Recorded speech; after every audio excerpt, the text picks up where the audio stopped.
Jay Crawford, Adam the Bull, Garrett Bush, and so many big names, it would take me hours to say all of their names.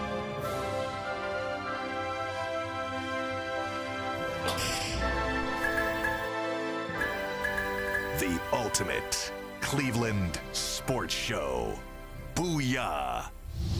Hey, here we are. It is a Thursday. I almost forgot what day it was. I've been messed up all week. On the days. Yeah, I don't. My earpiece is falling out. Yeah, Monday was a holiday. Sunday was a holiday. Monday was a holiday. Kind of gets you all screwy.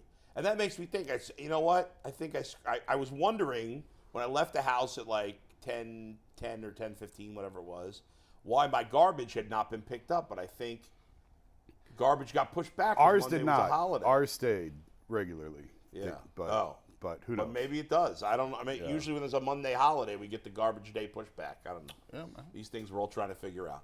All right. Hello, everybody. On today's program, we'll talk about Gavin Williams. His first start, I let you all down with the strikeouts. Obviously, he didn't get there, but he did bounce back after a bad, what was it, second inning, third inning? What was the inning he gave? Third Bad or fourth. second inning. No, Second. it wasn't the second. Was it? I thought it was like the third or the fourth. No, I don't remember. Whatever inning it was, he gave the 3-run homer to the great Ryan Noda.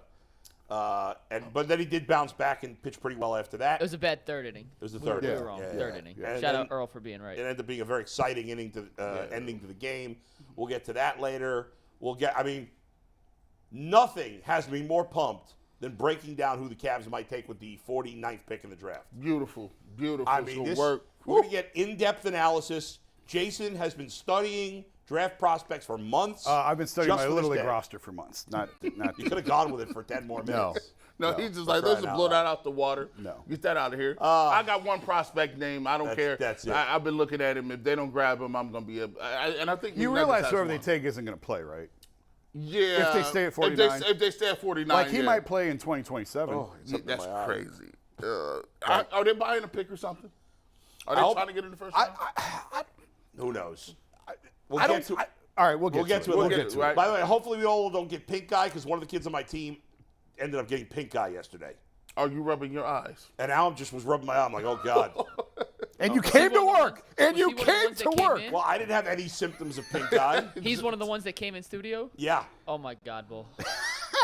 We didn't know he had pink. There was no didn't signs test? of pink eye. But with the day, When it and then started? later in the day, he developed. I don't know. You're gonna start swabbing we'll for have pink to eye hope at for the the door. best that we don't get pink eye. I don't think. This is the Wow, that's an extreme It close-up. doesn't look.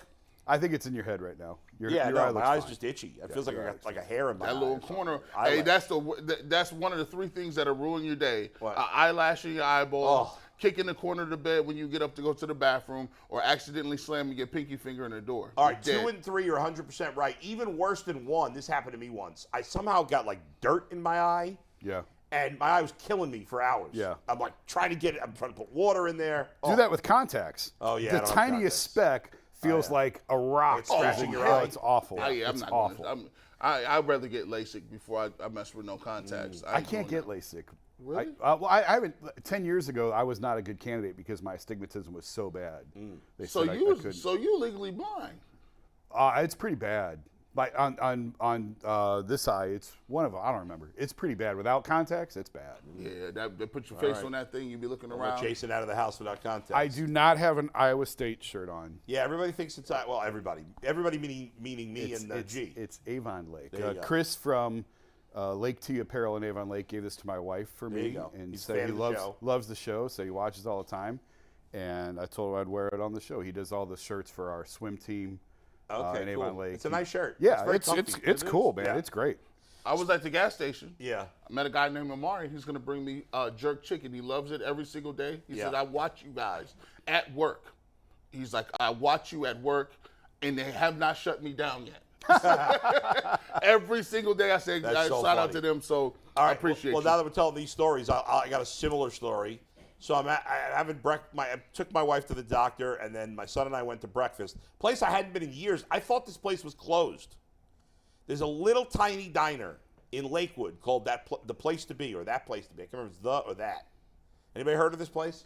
There used to be a nightclub called The Place to Be in Canton, but they weren't serving no meals. I don't venture that far east for breakfast. I don't go beyond Avon Lake for breakfast.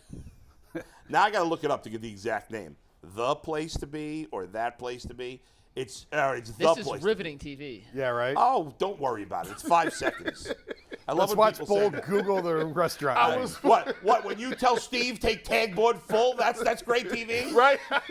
I mean, come on, it's Hey, 5 seconds. We need some T-shirts with Steve Yeah, take tag board full. That's dope. Steve, number 179.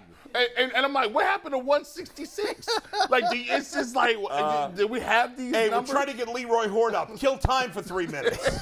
That's great TV, too. So anyway, it's The Place to Be in Lakewood on Madison Avenue. So, not on Madison Avenue, but doesn't matter because I don't want Mike to get Google mad. it. Find it's it. actually Look on it up. Warren. Let's It's actually watch on you look Warren it up. Road. It's actually on Warren Road. It's a great little diner. I don't know why. I haven't gone there in years. When I first moved to the area, I lived in Lakewood, and we used to go there quite often.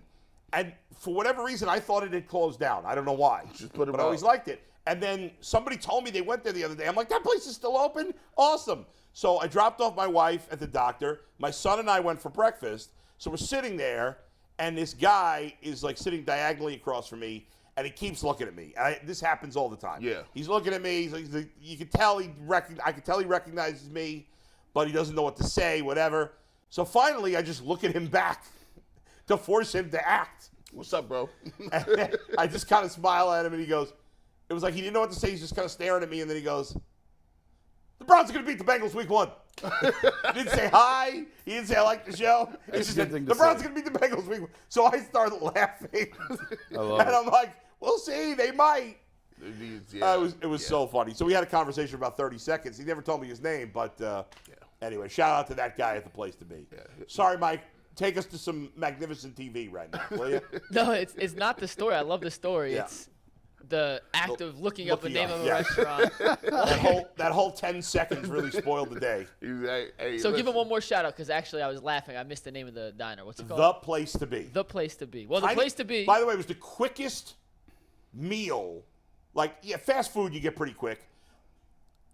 I ordered an omelet with home fries. I felt like it was at my table in 2 minutes, which you don't get that usually here, things are not that. Like in New York, things move quicker. That's just the way it is. Yeah. Here, things take a little more time. And that was the fastest meal. So you shout couldn't out to take them. your wife to breakfast? Like you drop her at the doctor and then you go eat breakfast? I got her. Sounds heartless. I got her breakfast sandwich to go. Okay. And you she go. had it when we got home. Now when I was growing up and Yeah. we was in school. Early know this. We went to Ohio Center for Broadcasting. Man, they used to have this whole section on plugola and payola. And then I realized I got in the industry and was like, man, bull talk about restaurants every other day. How Well, does they're it not. I mean, now here's the rules. Now I don't think this applies to our show, but in radio, I can't walk up to say the owner of the Place to Be and say, hey, if you give me my meal for free, I'll talk about you on the radio. But how would they That's ever know illegal. Well, nobody. Yeah, I mean, technically you could do it as long as you don't get busted. I would never do that because why would I risk my career Over on the a odd sausage. shifts over a free $30 breakfast? A sausage McGriddle. But when I mention all these restaurants to go to, I never, I've never asked anybody for a free meal. You want to get that? I'm not saying I've never been given a free meal in my life. I Yeah. have. I'm not Yeah. gonna lie. Yeah. But I've never ever gone to somebody and said, "Hey, give me a free meal and I'll talk about you." Ever. Right. I've never No. wouldn't even think of saying that. No. And I certainly didn't do that with the Place to Be. I don't even know who owns it. I'm just giving them a shout out because the breakfast was good. Look, I got bullhit. He allegedly. Yeah. Go ahead. Anyway, Mikey, go ahead. You take it forward here. Yeah, so we have a topic today that we're going to start with I that know. has probably taken more time to put together than anything we've ever done on the show. Now, I want to give you guys the full context. We'll run through the study, then I'll toss it to you guys to dissect what we learned. But last week, it was last Thursday, we had Bucky Brooks on. And the crux of the conversation was, is there another level Myles Garrett can reach? He's been phenomenal. All team, all first team, all pro, multiple times. Pro bowler. He's done everything on his resume but win Defensive Player of the Year. And for some reason, and I think it's valid, we all think there's that next level he can still reach. Right. But I didn't like us just saying, hey, I think there's another level for Randomly. Myles Garrett. Yeah, I wanted to try to find a tangible thing that we could ask Myles Garrett to do to reach whatever that next level is. Right. To elevate him from being one of the best players on the defensive side of the football to arguably, unquestionably, the best defensive player in the league. So I went through, and shout out to our guy Eddie, who helped corroborate these stats and make sure my numbers were accurate and I didn't miss something and he didn't miss something. So we had 2 different people do this. Shout out Eddie, you're a real one. There you go. We went through and we tracked every single sack of Myles Garrett's career, all 74 and a half of them, put them into categories, broke them down by down in distance, quarters, score, were they trailing, were they leading, what week of the season, what quarter of the season, everything you can know about every sack of Myles Garrett's career. And before we run through the numbers and present you the official Myles Garrett career stack study case, I want to let you guys know that he has 74 and a half career sacks. You will see the totals equal up to 81 because I gave him a full data point for a half sack. So a half sack in this study counts for a full data point. Right. So these numbers will add up to 81, not 74 and a half. I didn't want to give him half credit for a half sack. So just so you guys know, it is out of 81 in totality here. So Steve, as Bull said so eloquently, let's take 171 full, and we're going to run through the first data point here in the Myles Garrett career sack study. So it broke them down by quarters. In the first quarter, Myles Garrett has 17 career sacks. In the second quarter, he has 25. In the third quarter, he has 15. In the fourth quarter, he has 22. I mean, do we really need you to read that, by the way? I mean, it's on the screen. So do you want to just sit in silence for 3 minutes and run through 10 graphics? He's setting his money up. He's setting the money up. So we're going to run through these, then I'm going to toss to you. But real quick, anything on this that stands out? This feels about right. Yes, because a lot of times when we talk about players, you know, you want to use facts and you want to use numbers to kind of back up what you're saying. But sometimes it's just a feeling, or I've watched enough games, so I kind of know this. I would have guessed he had less sacks in the fourth quarter than he does. Like, I would have guessed that his fourth quarter sacks were his lowest number. I would have too. Just watching games. My hypothesis coming into this four. Was the first half would be significantly more than the second half, and I was proven wrong by the numbers. Right, on this. yes. I was with you. Sometimes you go into looking at something to prove your point, and then sometimes when you look in, your mind is changed. Yeah, I love when that happens, by the way. Yeah, it's kind of cool. I love when I get surprised by the data. Whoa, okay, look at I this. do. Found $20 in my back pocket. I should have washed these jeans. All right, next thing. Yeah. I broke down his sacks by the score of the game when the sack occurred. So these are when the Browns have been trailing.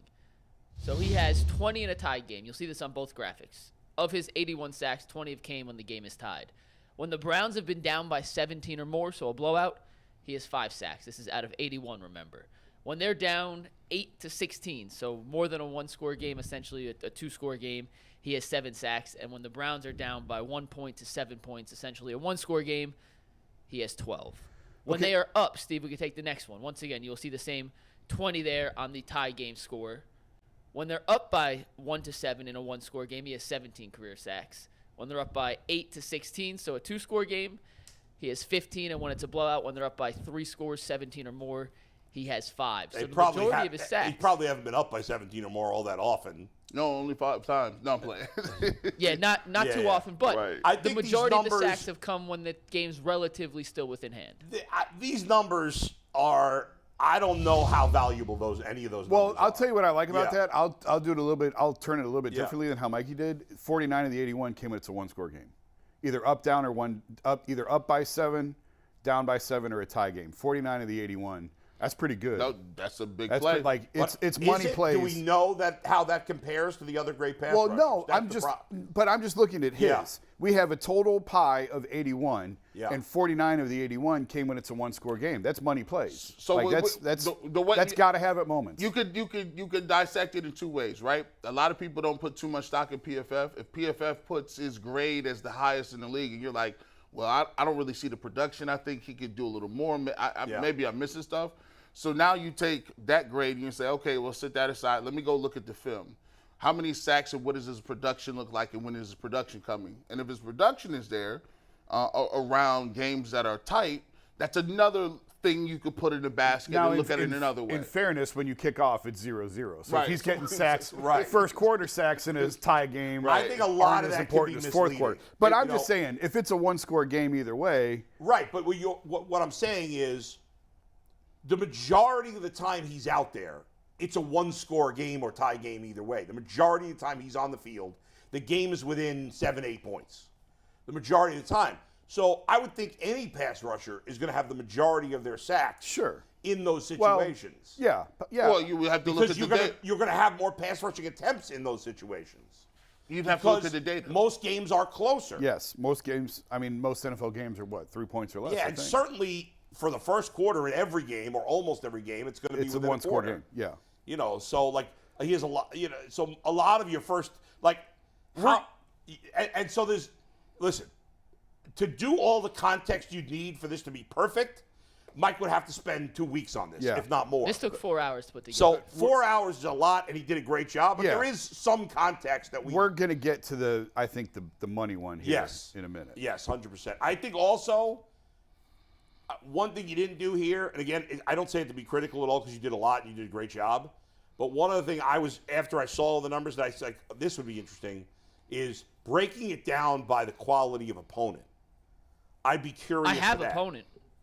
I mean, do you want?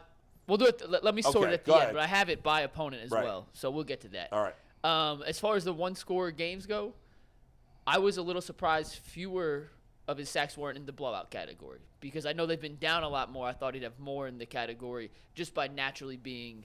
They were 0-16 his first year. But even when they were terrible, they were still moderately close games. I can't recall very many that they just got absolutely blown off the field. If you looked up the amount of plays he was on the field, where the other team I'm not tracking. No, I'm saying plays. But if you actually did it, if you looked up every play he was on the field, every time the other team threw the ball, I would bet you he's got way more plays that are within a touchdown either way than anything else. Unquestionably true. Yeah. All right.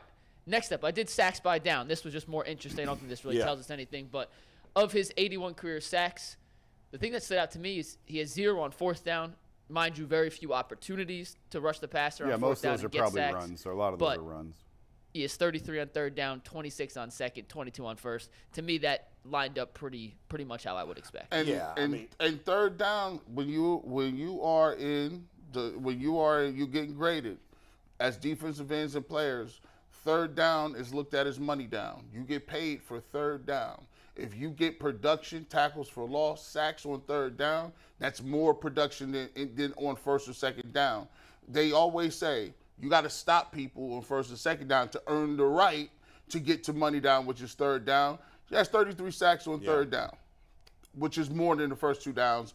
Now, granted, you can look at it another way, try to be fair. Yeah. Third down is a passing. You're going to more often throw the ball on third down. It's a pass down. All right, next up, Steve, we go right to the next one here, and we can discuss the next category that it was broken down by, and that is sacks by week of the season. Now, I split these into quarters so it could fit on graphic. I split it up between weeks 1 through 5, weeks 6 through 10, weeks 11 through 14, and weeks 15 through 18. My biggest qualm with the NFL changing the schedule from 16 to 17 games is now it's not 4 equal quarters. So the first 2 have an extra game in them. The bottom 2 only have 4 games. And I know they're split into weeks, so it's not exactly apples to apples. We have the games comparison, which we'll get to later. But as you can see, he had 32 sacks in weeks 1 through 5 in his career. He has 25 sacks in weeks 6 through 10, 13 sacks in weeks 11 through 14, and 10 sacks in weeks 15 Do you have 18. The amount of games played in each of those groups? It's great you asked, Bull. I have the amount of games and the percentage of games possible that he could have played and played. So in weeks 1 through 5, and Steve, please leave this graphic up, he could have played in 30 total possible games in weeks 1 through 5 in his career. He's played in 25 of them. It's 83% play rate in weeks 1 through 5. Okay, so that means he's averaging almost 1 1/3 sacks per game, weeks 1 through 5. Correct. 25 games played, 32 sacks. Okay. In weeks 6 through 10, there have been 26 possible games Myles Garrett could have played in. He's played in 25 of them for a 96% rate. All right, so second section, he's averaging 1 sack per game. Yeah. So 1.3 roughly to 1. Now third section. Third section, weeks 11 to 14, a possible 22 games. He's played 17 of them, so a 77% hit rate. Okay, so that means, let's see, it's about 75%, 0.75 sacks per game. And the last one, weeks 15 through 18, 20 possible games. He's played in 17 of them for an 85% hit rate. Okay, and now So every section of the season, his sack per game gets lower. Yeah. And that's the most telling thing to me. So when we say, is there another level to Myles Garrett? Myles Garrett is one of, if not the best pass rusher in the game, right? We all agree on that. Yes. He's on track to be a Hall of Famer. Yes. There's a chance he'd be one even if he retired today. Certainly if he plays just the level he's played at the last couple of years. However, if we're going to compare him to the all-time greats, I know Aaron Donald's a tackle, but if we're going to compare him to Aaron Donald, if we're going to compare him to Bruce Smith, if we're going to compare him to Reggie White, Lawrence Taylor, Reggie White, those guys, if he wants to be in the all-time pantheon, if we want to get to that level, that's the telling thing to me. Is that his play tails off as the year goes on. And that's when his production tails off. And that's you're in a playoff race at that point. That's right. That's when you need it most. Yeah. And listen, there's going to be some wear and tear and some wear down involved in that. Mm-hmm.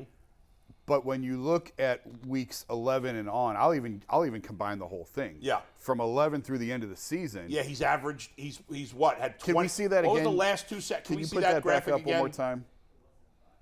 When you look at 11 through 18 through the end of the season, it pales in comparison to weeks 1 through 5. Like weeks 1 and 2, he's playing like a legend. Yeah. Now, obviously, he's getting double teamed, clearly. Right. And that wears him down too. But 32 to 23, 1 through 5, 11 to 18, 30. He has more sacks in weeks 1 through 5 or through weeks 6 through 10 than he has in weeks 11 through 18 11 combined. through the end of the season. Even though it's less games, but not significantly when you combine it. Actually, it'd probably be more games. Mike, exactly how many games has he played weeks 11 through 18? 11 through 18. How many has he There's played? a potential of 42 games played. Yeah. And he's played in 34 of them. So he's 34 games and he has 23 sacks. Right? So that he's only averaging 2/3 of a sack per game in the back 8 games of the year. Where in the first 10, he's averaging over a sack per game. That's a huge difference. Yeah. Huge. You have to.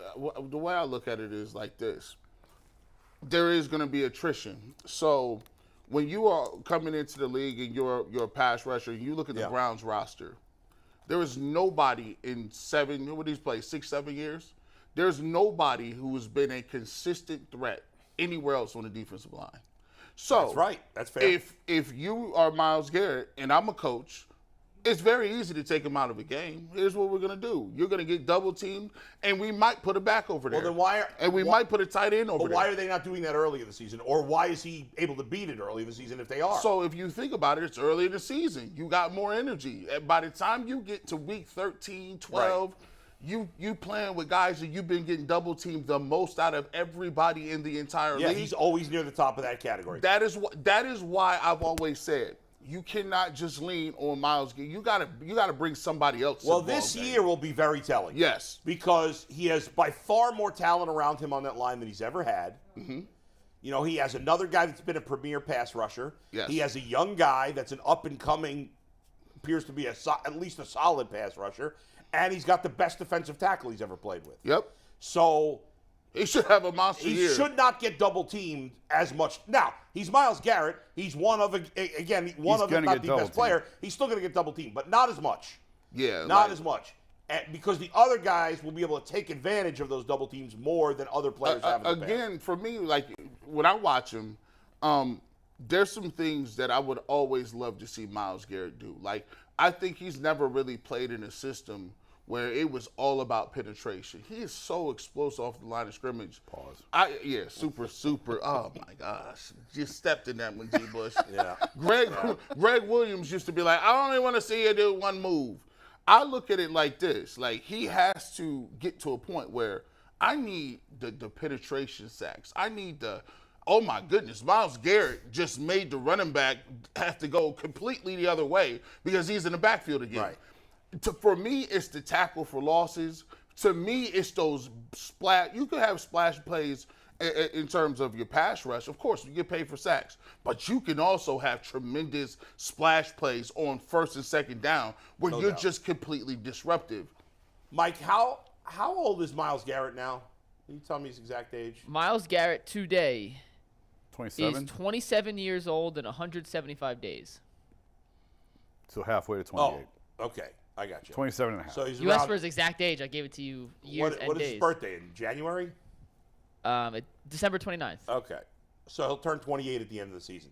It feels like if you want to be, and that's the thing. Like sometimes I feel like people are like, you're critical of Myles Garrett. No, I think Myles Garrett's great. I think Myles Garrett's probably going to the Hall of Fame.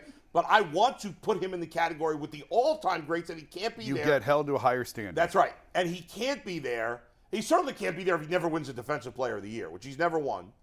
And I think this is his best opportunity to do so. Just like in baseball, you gotta have two things. Like if you look at like guys, the GOATs like T.J. Watt or J.J. Watt, he would deflect passes on top of giving you those sack totals. Yeah. On top of tackles for loss. When you look at Reggie White, always played the run very well, still gave you sacks. Right. I think Myles Garrett has to be more than a sack guy in order to get to that level where you like a complete dominant football player, and I think he can get there.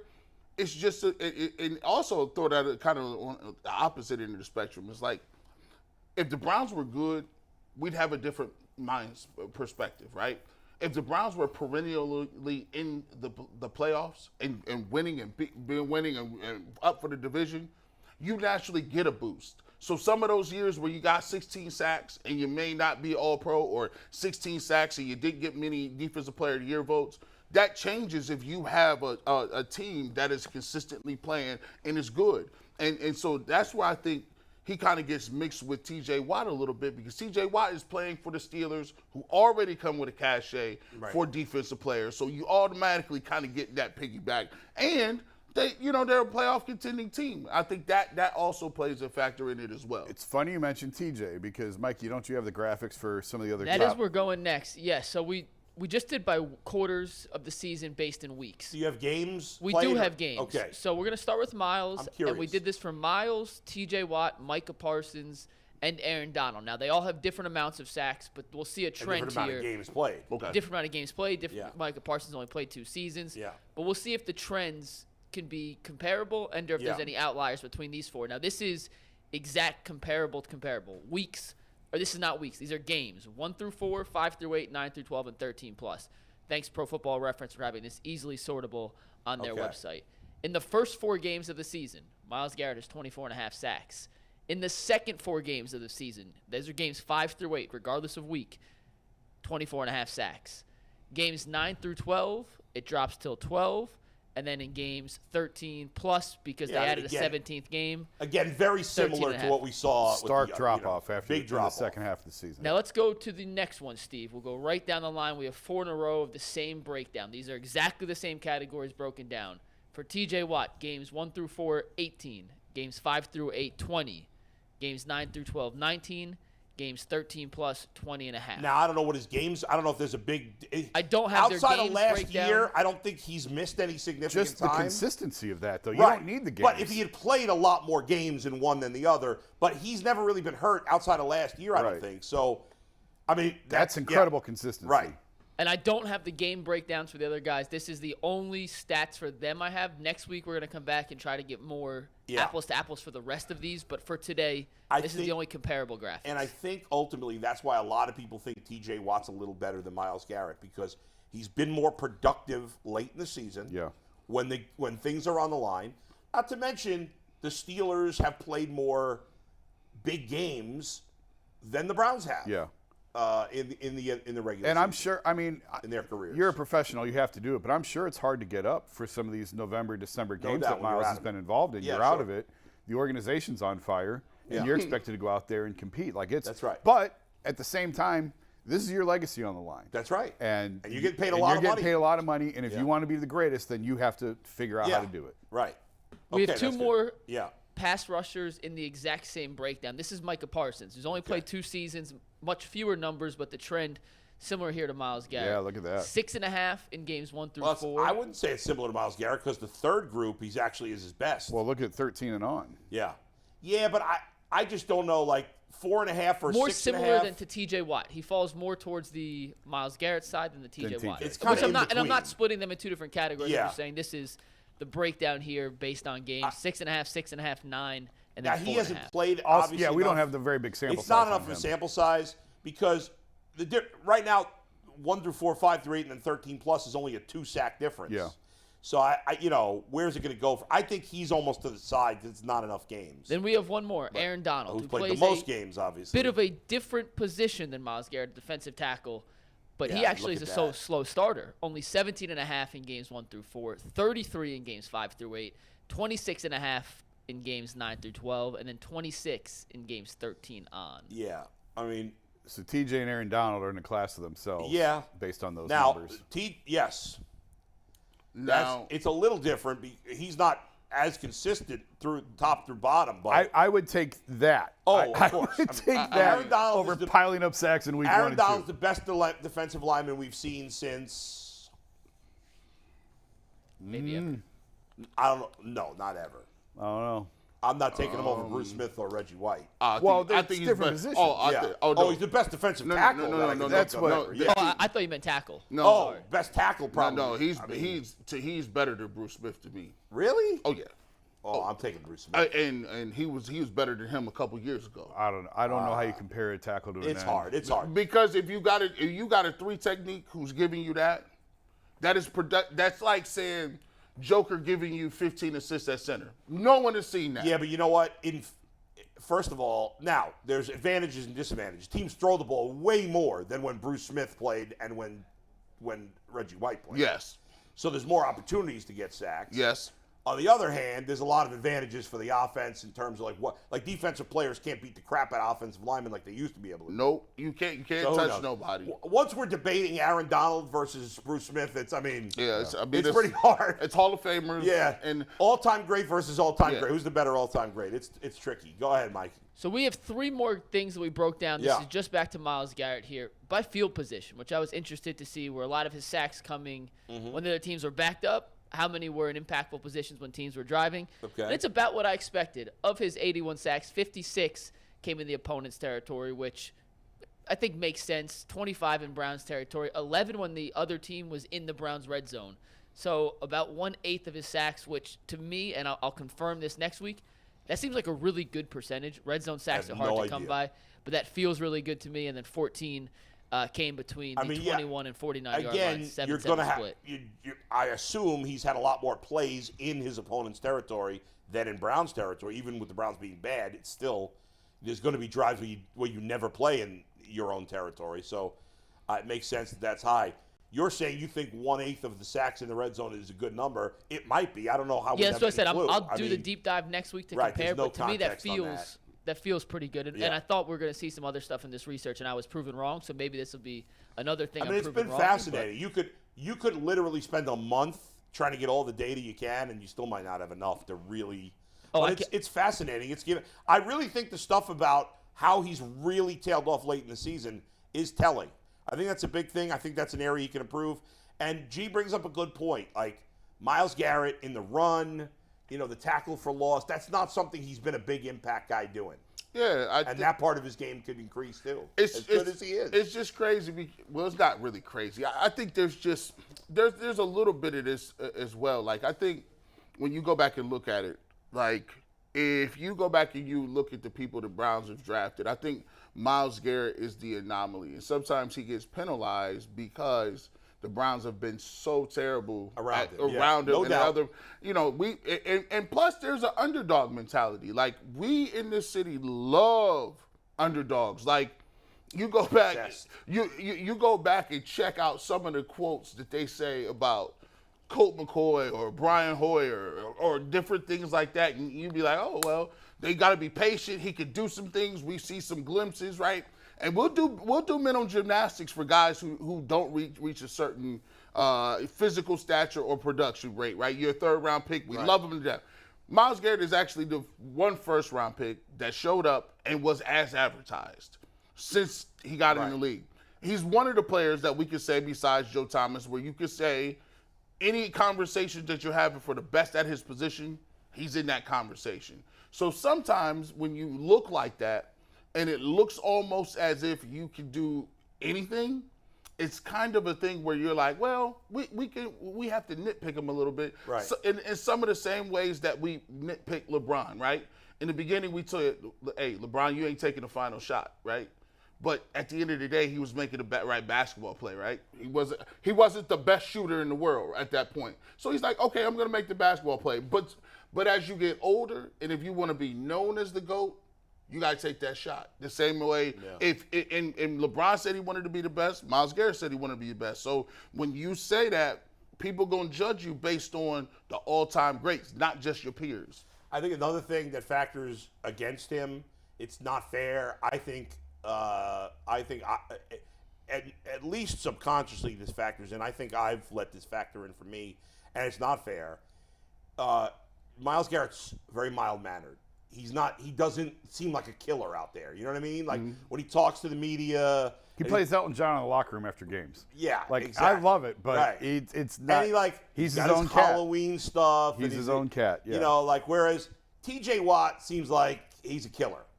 Yeah, and that's not necessarily true on the field, but Myles is much more mild-mannered, and in a way, we want our defensive players to be like crazy people. Yeah, and Myles Garrett's not a crazy person. You want to see a certain level of angst from defensive linemen. You want to see nastiness. You want But I will say, remember there was a time period where Myles Garrett in the beginning of his career was getting 15-yard penalties, right? Yeah. For just people calling him a dirty player. Like they were calling him. I mean, he did take a helmet off and beat somebody else up with it. The Great Kazoo. Which at the end of the day, like.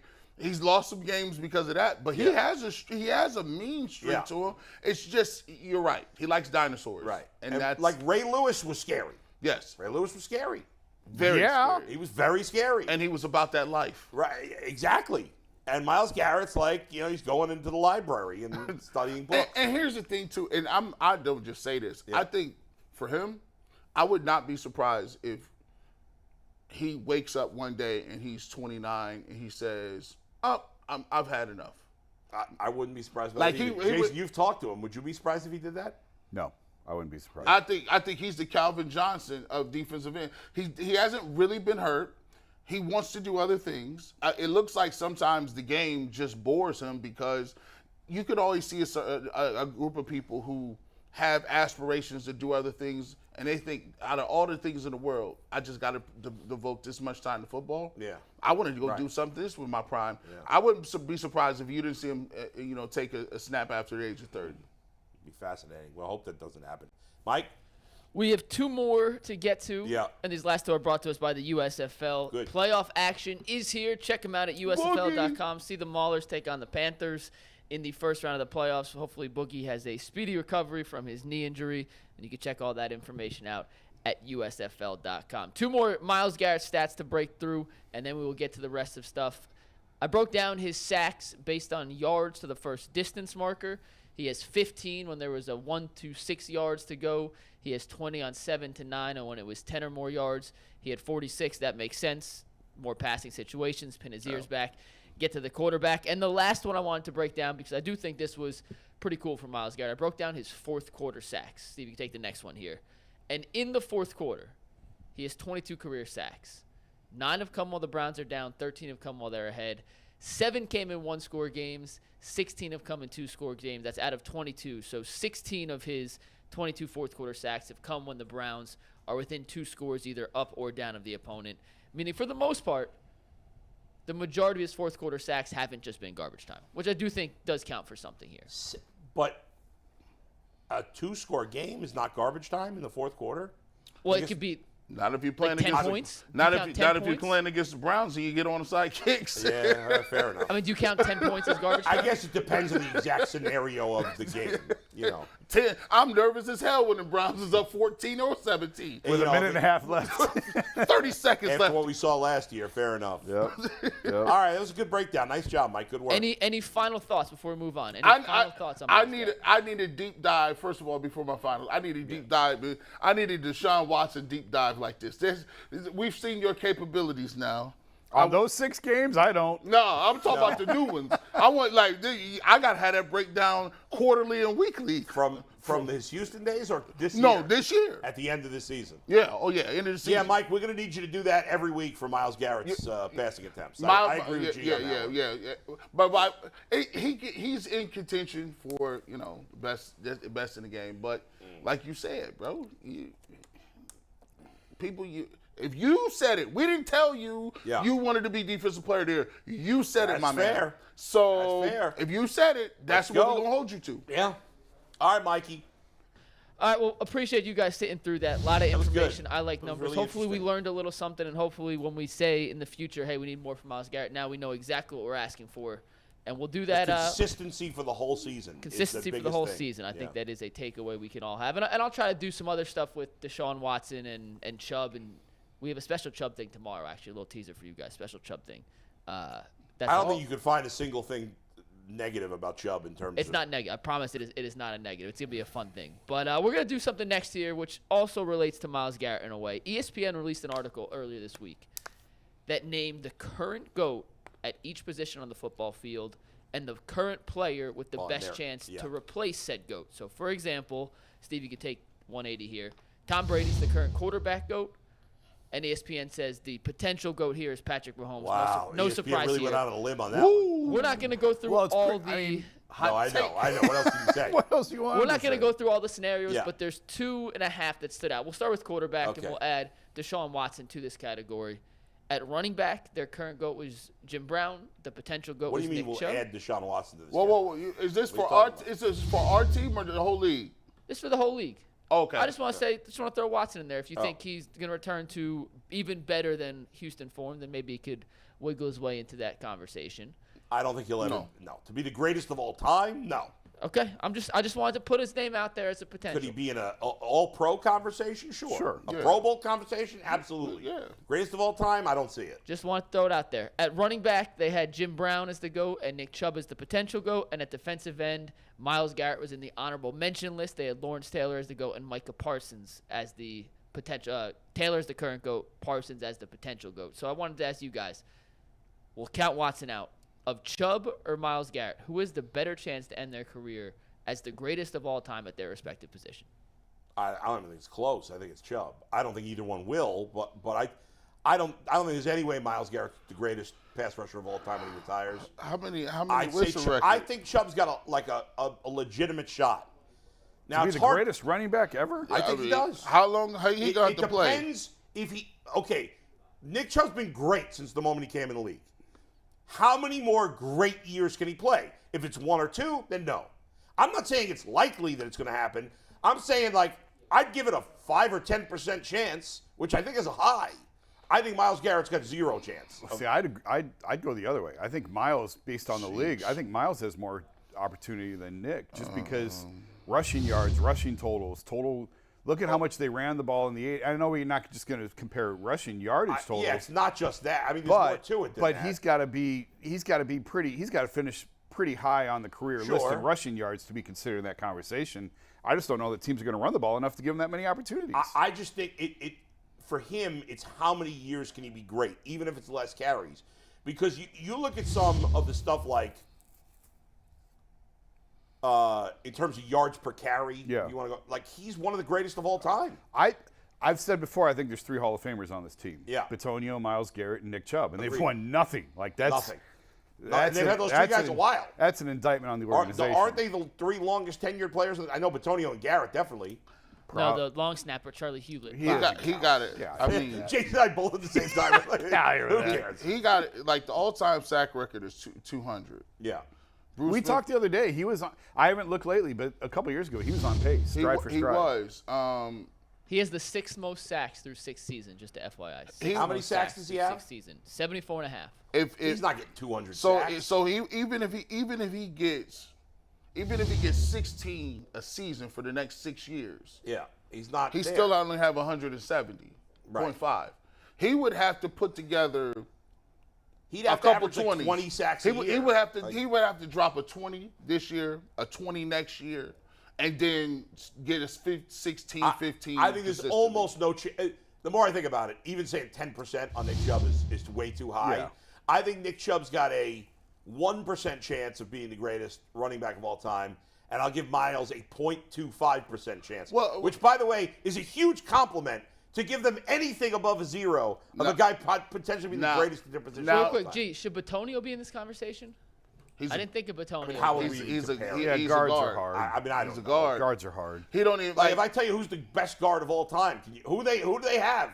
Mike is the best guard of all time. I don't even know. I'll look it up. I'm not actually sure. Like, I wouldn't even know off the top of my like tackles. I might know, but guard, who the hell knows? Centers, guards, it's hard. Mike Webster, the best center of all time. Maybe he's a notable. But here's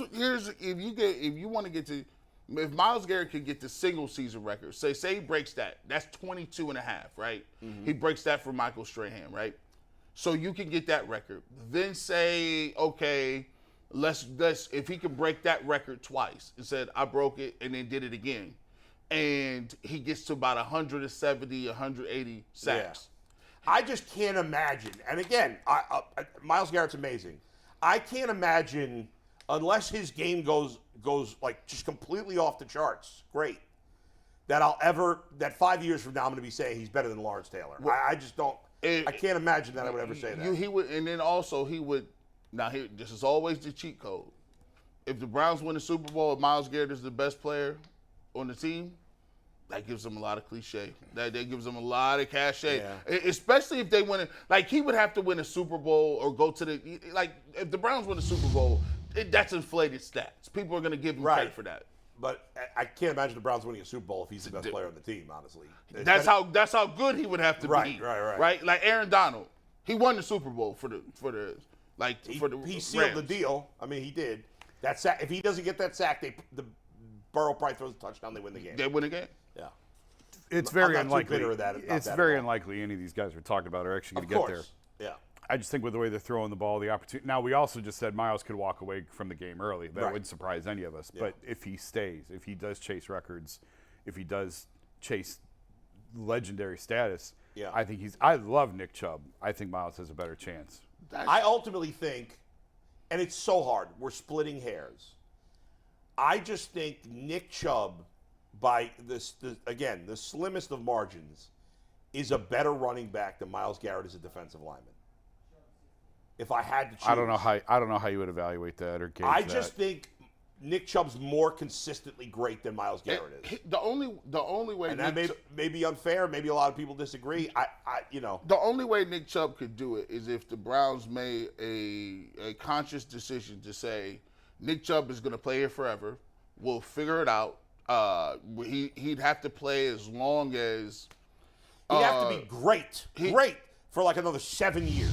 Which is almost impossible. And his longevity would have to be like Emmitt Smith, Emmitt Smith, Walter Payton. But what's the guy from the U? His name Frank Gore. Frank Gore. Yeah, but he wasn't great he wasn't great much of his career. But he'd have to play that long, but be great. Mike, where is Nick Chubb on the all-time rushing list right now? I'm sure. Give me 1 sec. And I'm just curious. I don't think he has that many. I think Derrick Henry got a better chance to be like. See, but I think Derrick Henry is already showing signs of decline. Well, I said that last year, and then he shut me up over the second half of the year. I hope he shuts people up again because I just drafted him on my dynasty. How are you having fantasy drafts in June? Nick Chubb is 81st on the all-time career rushing yards list right now. How many yards? Okay, and if he rushes for 1,500 yards this year, where will he be? 1,500 yards would put him at 7,800 something-ish yards, which would be 56, 57. He ain't that close. So if he has 2 more good seasons, he gets into the top 50. So let's give him 3,000 more yards. 3,000 more yards. Where is that? Gives him about 9,500 career yards, which brings him just outside the top 30. So he'd be in 2 years, in theory, he could reasonably be just outside the top 30. Okay. But then that would take a big concerted toll, no effort. Give him 4,200 over the next 3. 4,200 over the next 3.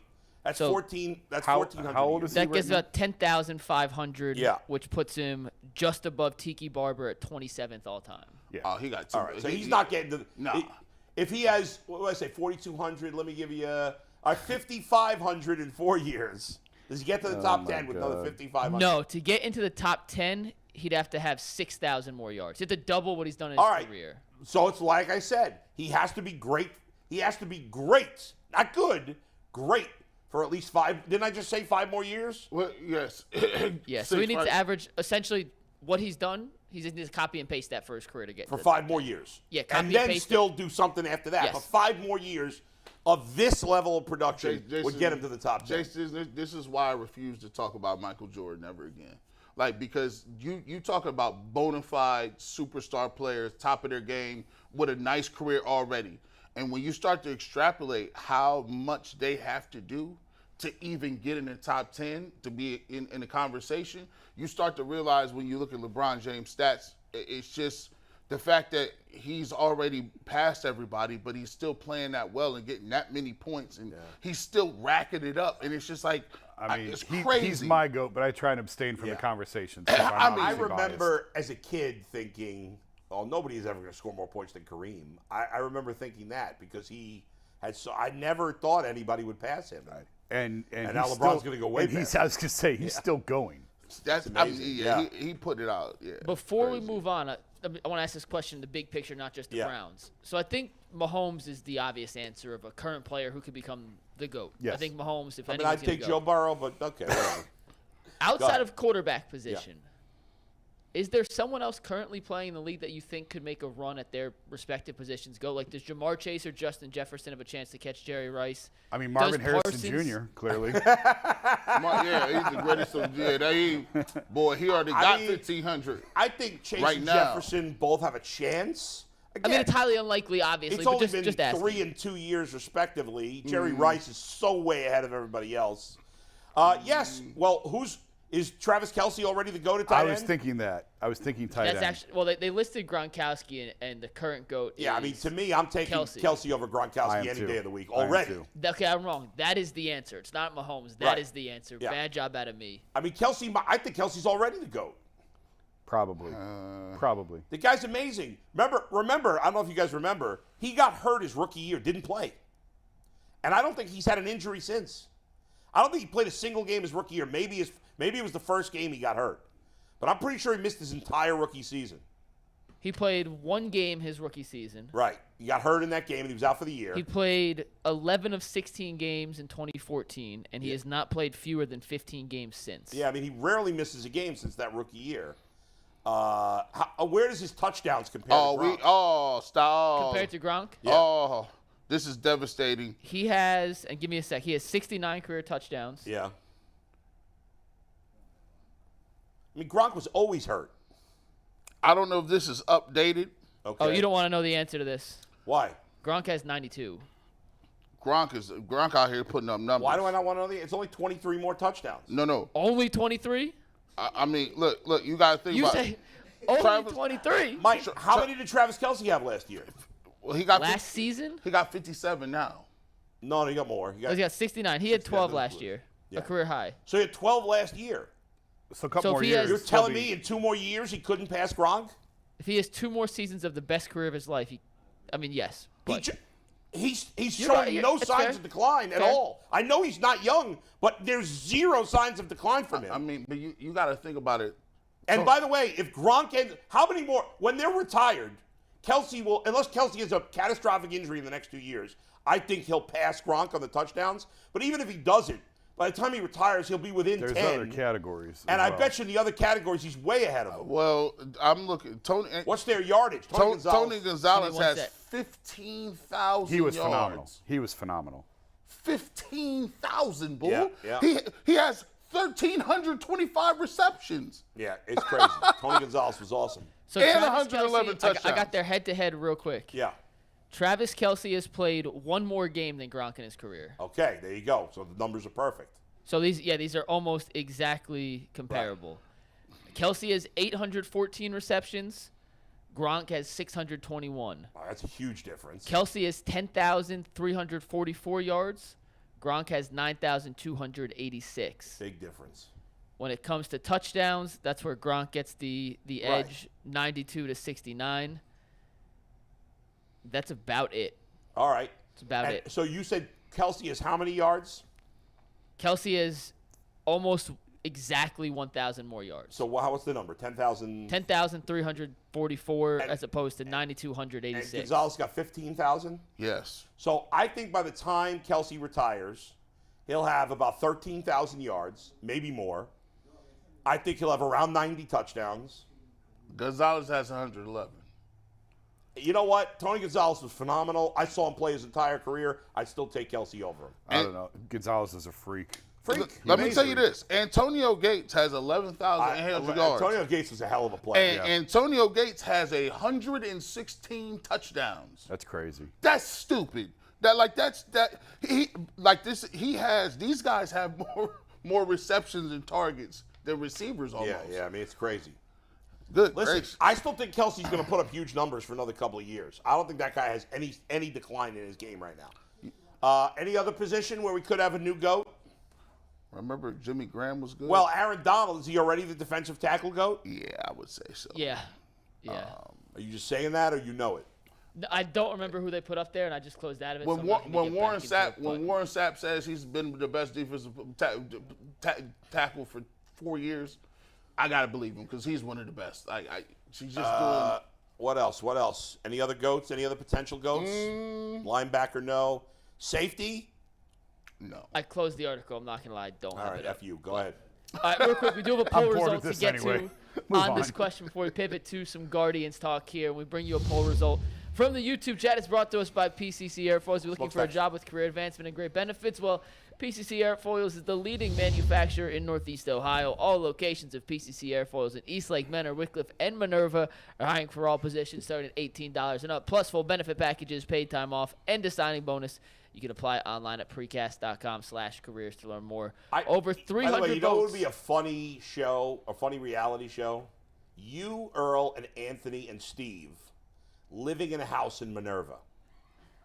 In Minerva? In Minerva. Where'd you come up with Because Minerva? it always makes me laugh when Mike says Minerva on the PCC commercials. We love Minerva. Some Do you know of my favorite anybody people from in the world Minerva? are from Minerva. Does anybody here know anybody from Minerva? Yeah, I went to college with. Where is Minerva exactly? It's in Ohio.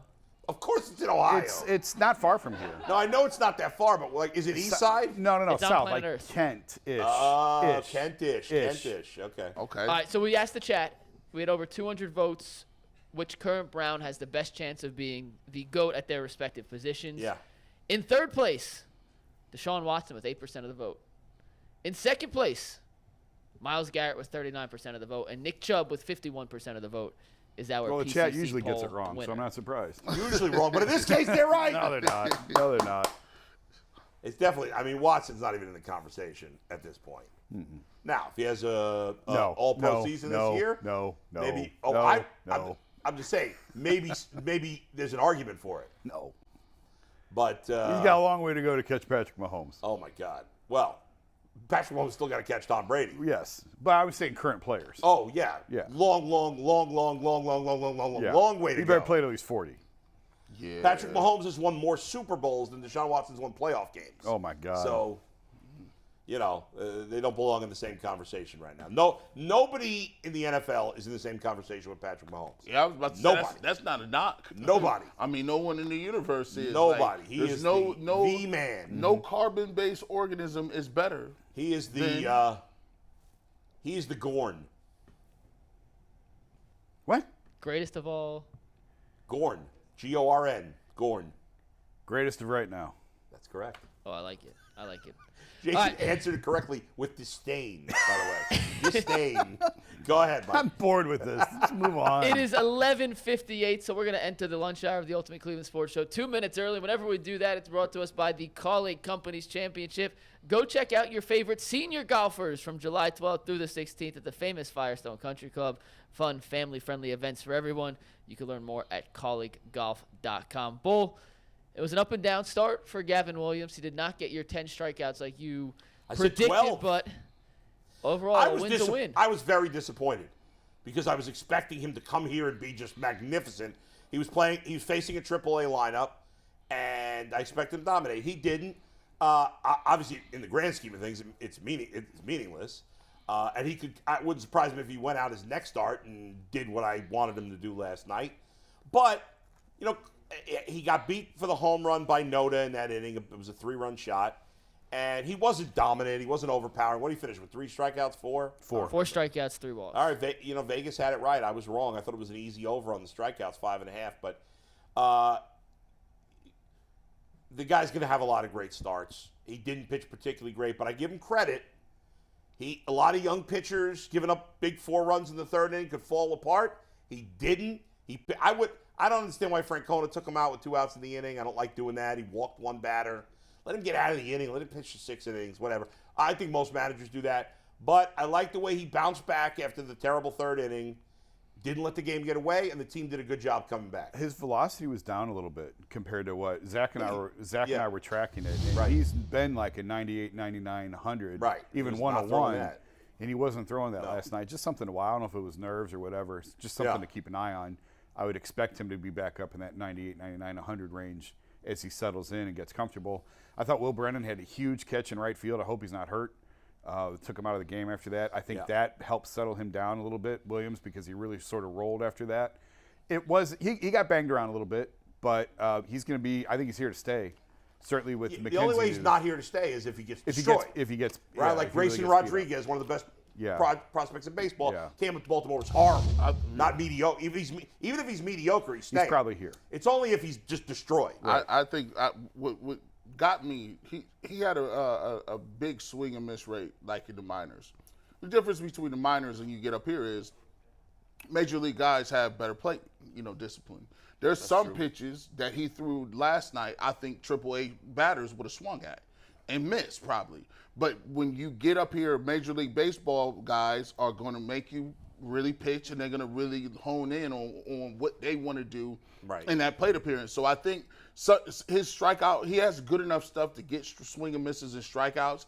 It's just the fact that he's going to have to figure out the way he wants to spot it in the sequencing of his pitches. But, I mean, look, I'll take a guy here, and if Jason says his velocity is down at 97, I'm gonna take that 97, right? I thought he has nice movement on his curveball. He just hung one, right? And if you hang one in the league, they're gonna put the bad pitch. And he had 50 some people in the stadium watching him. That's kind of nervous. Listen, there's pressure or whatever. He didn't pitch his best game. It's disappointing because it was his first start. You want him to be amazing right away, and it was against the horrible lineup. I mean, most of the A's players are not starting. They're, like I said yesterday, most of those guys are either bench players or minor leaguers on other teams. But it's one start. Hopefully he'll bounce back and pitch even better. Hopefully the way he pitched after giving up the 4 runs kind of calmed him down. The fact that the team backed him up, took him off I don't really care about wins and losses. They're meaningless stats in terms of how good a pitcher did. But players care about that, and he didn't take the loss because they came back and won the game. Well, I'm going to ask y'all, too, because this is, to me, everything we've asked for on the show, they've given us. Right. Bo Naylor's up here. Young guys, Young guy. Now you got the 3 young guys. Hit and Bo Naylor got his first hit hit last night. Yeah. Now Josh Naylor had a nice hit off the lefty. Josh Naylor is up there. Four hits, bull. Hey, listen, I only rank him against lefties, so I haven't said anything bad about him against righties. He's been great. He's our best hitter right now. I'm glad he got. No, Jose's still the best hitter, but he's clearly number 2. He's the hottest right now. I mean, he's on fire. He's doing a great job. I mean, Zach and I were talking about this last night. He's hitting 300. Like, he's right there with Jose now. It wasn't that long ago. He was hitting like 213. He's been on fire. And he's a streaky hitter. But he'll go through a cold spell. And he will. Yeah. But even when his numbers were down, his hitting the ball hard. advanced numbers were showing that he was being unlucky. He's good. I still don't love him against lefties. I'm not going to change my mind. I actually until meant he to look it up. consistently does it. I actually meant to look at, and I totally forgot. I'll give him this. He's been a little better against lefties. There's no power against lefties at all for the most part. Except for last night's piss rope into the seats and right. For the you want most any part. splits, Jason? But Is that what you're last looking night. for? Since like May. Yeah. Like May 15th. Give me like 15 days. Over his last month it against can be lefties really is what I was think trying that's to hard to find. find. Oh, his last month versus lefties? No, you I have can his do last it. month. I have his season versus lefties. You can do it. You know what I just don't know if I realized can do it on my too, phone in that's 30 not- seconds, On though. Baseball Reference, I can't believe this. I just noticed this. When they do splits versus righties and lefties, it's based on who the starting pitcher of the game was. Oh, That's really? terrible. I don't know why is. they do that. Yeah, it doesn't make any sense. I like It's the not at bats. It's not like by per at bat. It's by. No, they It's count terrible. all the at-bats as if the starter was a righty, it's against the righty. I don't know why they do that. That's Are you They have sure? there was a little note on there that said that. I that's never messed noticed up. it before. That's messed up. Hey, listen, I'm already thinking you got these 3 young dudes, Allen Bybee, Gavin Williams. See, this is how, and they're going to say, G. Bush, you better stop saying that right now.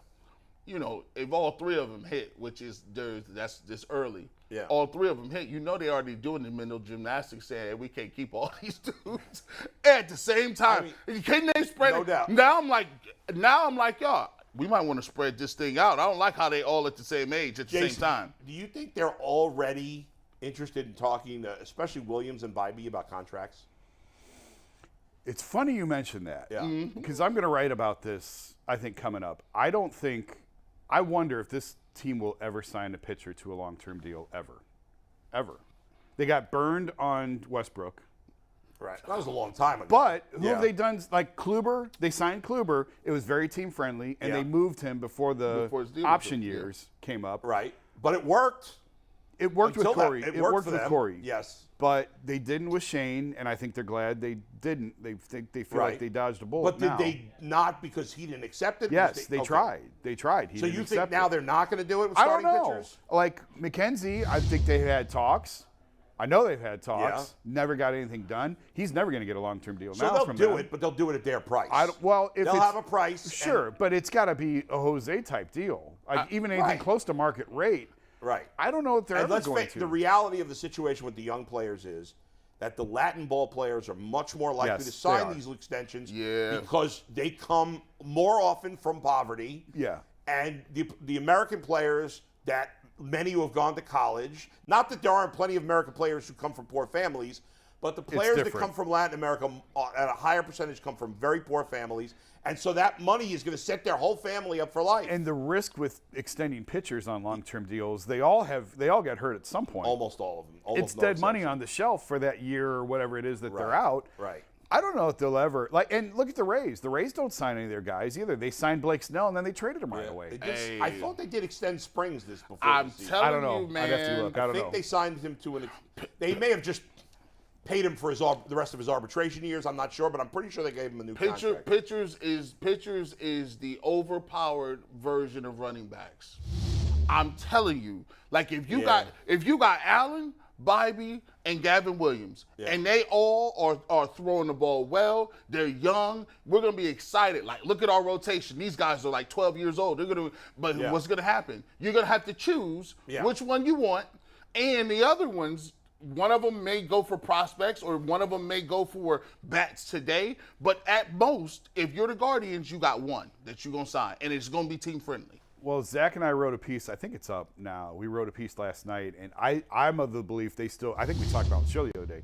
They should still trade Shane, even with the McKenzie Without injury. a doubt, Maximize the value now. I don't think McKenzie's going to play the rest of the year. I don't think he is either. I think there's probably a decent chance he's going to have Tommy John, but there's no point rushing into that now because he's going to miss next year regardless. By the way, if you have it now I or was a saying month this from now. yesterday, this is bizarre, but if they trade Bieber, which I agree with you, I think they're going to do, and if McKenzie doesn't play the rest of the year, which I agree with you, there's a decent chance it could be Gavin Williams and Tanner Bybee in the first round of first 2 games of a playoff. Oh, yeah. Oh, I would love that. Yeah. I mean, I know Savali's a veteran, but those guys are way better than him. Yeah, today. I mean, the rotation the rest of the year, if they move Bieber, is Williams, Bybee, Logan Allen. Shit, Bieber. Yeah, Because you're going to say Bybee. I know. Bybee. Bieber, That's Bybee. a tough one. Bieber, Bybee. Williams, Bybee, Allen, Savali, and Cal Quantrill is your rotation. Right. If they move Bieber. That's kind of right. nuts. But to me, for the added value you get for dealing Bieber now with 2 years of control, and I guess the whole reason I even brought that up was to bring it back to, if you're not going to sign guys to long-term extensions, basically you have 5 years with them. Mm-hmm. You have their 3 years of team control and 3 arbitration years. So really, I guess it's 4 because you're going to trade them with the 2 left. Yeah. So you got about 4.5 years with these guys. And the way that they have this pipeline, I asked Tito about it before the game last night. I said, does this feel like the next evolution of this staff? Yeah. He said it kind of has to be because they can't go fishing in the waters of what pitching. Well, they can, but they choose market not to. rates. Well, I mean, they're not signing Garrett Cole. They're not signing Garrett Cole. No, not pitching. They could spend more money on free agents than they do. Sure, of course. But certainly they can't get Garrett Cole. He said specifically about pitching. They just can't fish in those waters. Right. So and you're going to get 4.5 years with these guys. Trade them and bring up the next batch and do it again. Were you surprised Tito said after the game, he made it clear like, hey, it wasn't just because McKenzie was hurt. We was going to bring him up anyway. Right. He was already on the way up here. No, I'm not. I mean, they need to get a look at him to make the Bieber decision. Absolutely, 100%. You want to see, and You got 6 weeks with him now, then- ish. You have 6-ish weeks to decide, is he ready?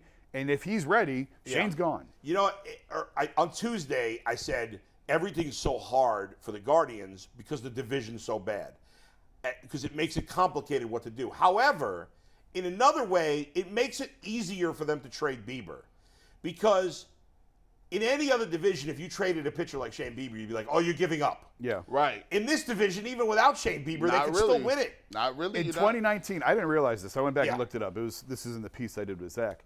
They were, I think it was 19 games above 500 in 2019, 3 games out of first, and they traded Trevor Bauer. And did they really even miss him? I don't No. even think they missed However- him. Now they've got a losing record. Of course you're going to move. And there was There's there was personality Bauer things. was a pain in the ass. Yes. They wanted him gone. And he had worn thin in the clubhouse. right. All true. Shane doesn't have any of that. And But they traded for major leaguers. they did. And I've said before, I think the Bieber deal could look a lot like the Bauer deal. have to make that But kind you of were trade. 19 games over 500, 3 games out of first. They were tied for first when they traded Clevenger in 2020. Right. So they don't care necessarily. It's about the long-term health and the lifeblood of the organization Right. and trading these guys and maximizing their value. In this case, it makes a ton of sense. They got to trade for major. At least part of the return has got to be major league hitters. There's no doubt about it. And listen, the lineup overall in the last month has been better, but there's just too many holes in this lineup. And I think they feel in their heart of hearts. They're like, look, we caught Minnesota. Like, y'all done. Like, if they felt like if they get anywhere close to 2 games back in Minnesota, that they're going to overtake them, and after the All-Star break, they'll start making strides. So it makes sense to say, look, get a couple more bats. You got some. You know what's wild? Naylor's looking a little bit better. Yeah. Maybe Bell hits a little more, but No. they still need No. Franmil Bell. You've already I've soured? lost. I've You're lost. done? Listen, there Not it as is. much as Jay has. You guys are killing Bell, yet Jason and Jay are the 2 biggest Myles Straw apologists on the face No, of the earth. No, I'm not. And I understand he's a very good defensive player, but you he know, can't hit a lick. But it's funny you mentioned Myles because I told Zach last night, not necessarily this year, but by next year, I think you have to make a decision on the 3 outfielders and pick one. You pick one between Straw, Quan, and Brennan, Agreed. and that's your center Thank fielder. you. Wow. And you I need like that. You need new corners on each You side. got to have some power. It's not going to happen this year, I No. don't think. But Valera's an internal Let's option. go. I mean, we can't. You have to have an we can't external We option. can't have 3 guys that can't hit home runs. You got to pick one of those 3, and that's your center fielder. To me, I'm it's, going it's Quan. definitely Quan. I'm going Quan. Quan's Maybe not having a Brennan. very good year. Maybe Brennan. Quan's not having a good So year. what are you going with, Brennan? I don't know. I Can't want go to see Straw. it play out the rest of the year. Straw's not- It's probably not going to be Straw. No. I don't care. I understand his defense is very good. Is there any other center fielder that plays only for their defense as much as he does? No. There's other guys who play, Yeah. but not every day like he does. Yeah. He's not an everyday player. I'm just saying. He shouldn't be. Quan is chasing pitches this year that he didn't Yeah, swing no, at he's last not been year. as good. He's not having a very I good don't year. love any of them. I don't love any of them. Yeah. I think Quan's the best of the 3. I think Brennan might have the most potential of the 3. Myles Straw stinks. He stinks. He is not a major league caliber hitter. He's never been a major league caliber hitter. I don't want to hear about his spring training. I don't want to hear about a couple of hot weeks he has. He's not a hitter. And by the way, you mentioned you got to get a hitter back for Bieber, and I tend to agree. But Zach, we talked about this last night. Trading Bieber is not the only way to get a hitter. Like they could easily package Rocchio and some of these 17,000 middle infielders. Oh, that they yeah. have And do it. and other prospects. That's fine. It's not. We have to trade Shane Bieber to get a bat. Yes. It's. They could buy and sell. You could trade Bieber and you could Right. trade Rocchio in a package and I bring in agree, different which is pieces. what they did in the Bauer with Bauer Right. and other moves. And I remember going into that saying, "There's no way they could trade Bauer and it not be a dumb trade," and I was wrong. They did a great job. They didn't get a lot for it. It turned out to be a bust. It was Well, one of the that's few true. moves. But at the time that of the didn't trade, work. it seemed like a great It trade. seemed like I loved it at the It time. just, It's like, you know. oh my God, look at all this power they just Right. brought in. Franmil and Puig. Right. They just flipped the entire That's lineup. that's so well, and it crazy. just didn't Franmil work. played well for them that year. He did. And then I now he's don't- basically out of baseball. I don't understand how Puig fell off like that. Like he was Where he couldn't even get a contract. At one point Well, in time, he was A like lot of one that was the them same thing with dudes. Bauer. He's a Nobody psycho- wants him. he's a psychopath. Nobody Yeah, wants him. So that's a lot of it. Like some of the off-field stuff was crazy. If with you're him. not you know how much of a pain in the ass you have to be, as good as Puig was and good as Bauer was, teams not to be in the say- majors. Right, Yeah. they'd be like, I'm Like cool. they put up with almost anything, especially from good players. Now Bauer's pitching it tailed off a little, but I mean, anyway.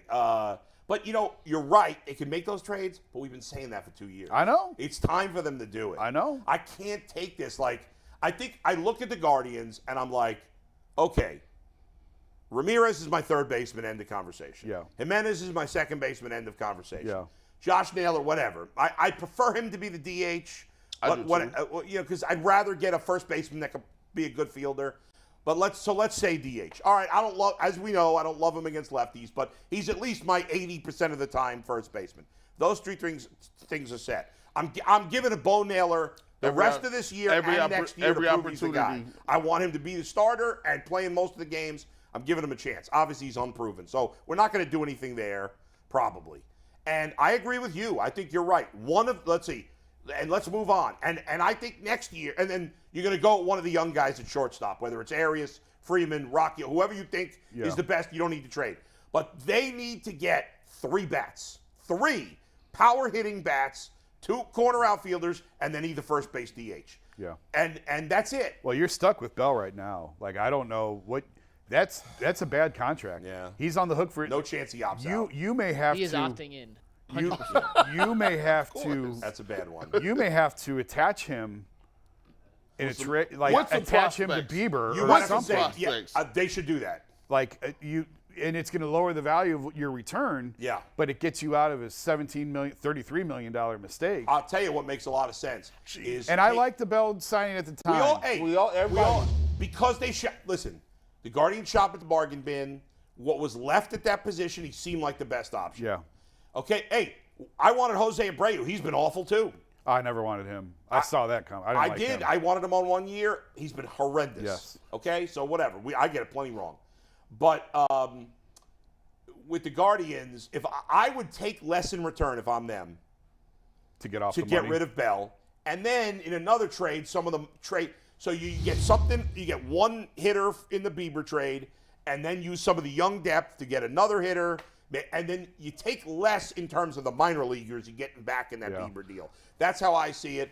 If you could get, I'm sure if they would take less to get Bell off the payroll. And if you're trading Shane to a team like the Angels or the Dodgers or something like that, they can eat that. They can eat that $16 million. It's not that much money. Yeah. You know? It's speaking of money and mistakes, while we were talking about the Guardians have officially released Mike Zunino. Yeah. So I know he was DFA'd last week. I knew we knew it was coming, but the $6 million mistake is officially a $6 million mistake. Yes, he's out. By the way, you mentioned the Angels. Joe Adell. I mentioned him to Zach. And what did Zach say? For those who don't know, Joe Adell has been one of the best prospects in the Angels system. He's got a huge swing and miss rate. He does. He hit a home run 513 feet the other night. Like, He's literally really 513 feet. How many at-bats has he had for the Angels? I feel like they haven't really given him a chance. They gave him quite a bit. Mike, can you tell me how many plate appearances Joe Adell of the Angels has in the majors? I think he's in the minors right now. ADELL. ADD. No, 1D. ADELL. Yeah. See how many major league, because he had some last year. He's barely been in the majors this year. He's what was the number 1 prospect in baseball. How many at one at-bats? time. How many career plate appearances in the majors? 525. That many? Yeah. I didn't realize it was that much. Yeah. He played 38 games in 2020, 35 games in 2021, 88 games in 2022, and only 1 game this year. And what's his career OPS in those 500-something? His career OPS is .623. Not good. Yeah, it's not good. Now, not enough. It's essentially 1 season's worth of games. And the guy was such a... I don't know. You're ready to kill Naylor over 500 at-bats. That's fair. I mean, that's fair. I was looking for an argument there. That's fair. But no, I do like Joe Adell too. But again, it's an unproven guy. We've been screaming, you got to get a proven bat. He's not a proven bat. No, I mean, but finding a proven bat that a team's willing to give up, even for a good pitcher, is hard. Yes. And I've been saying the Cardinals all along, but they're I mean, for once, they're out of it. Yeah. I mean, I don't know. And the NL Central has kind of taken a step above the AL Central. The Reds have won 10 in a row. The Cubs have won 9 of 10.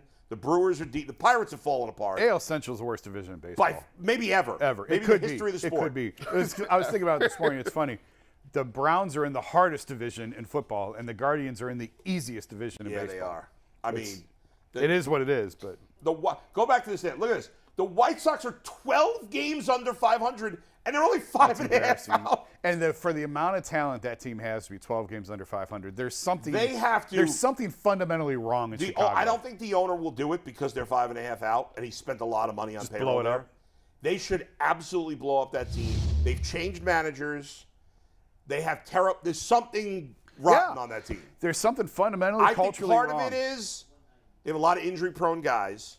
Yeah. They're terrible defensively. Eloy's always hurt. Tim Anderson's had a ton of injuries. Yeah. They're terrible. And a lot of their young players that we thought were going to be great have not been great. That's prospects. Some of them have been good, but they haven't been. A lot of those guys were supposed to be special. Moncada was supposed to be special. Yeah, he's not. He's not. Eloy was supposed to be special. He's not. He's good, but he's hurt all the time. Luis Robert looks like he's becoming special. He's legit. But like even their pitchers, there's been a lot of up and down, a lot of injuries there. Anyway, it's a weird, crazy division. All right, Mike. Next up is Bull's favorite topic. He was begging me to put this in the rundown today. He said, McNuggets, if I don't predict who the Cavaliers will correctly select at number 49 tonight, along with the also 48-48, 100% hit rate of the first 49 picks, I will retire from the show. Those were words from his mouth to God's ear. You know what I think? How about that Porzingis trade yesterday? I don't. We have it in. We're actually going to talk about DM. We'll say that for the very end here. Jason. Oh, all right. But real quick on the Cavs pick, I'll give you guys a little info. I'll give you guys some potential picks. And then G. Bush, I know there's at least one guy you really like. There's someone I really like here who could be available. But for anyone who doesn't know, the NBA draft is tonight. And as we learned on yesterday's show, I don't think everyone really realizes the draft is actually happening tonight. There's been so little speculation because the number 1 overall pick is essentially a lock. It'll be Wembanyama, and the Cavs don't pick till number 49. But their draft pick information is right here. They have 1 pick in tonight's draft. It is number 49, and it is originally from Golden State, which has now been traded a bunch of different times, and this year's second-round pick is initially a Golden State pick. I would love to see a spreadsheet. I'm probably the only person that would want to see this.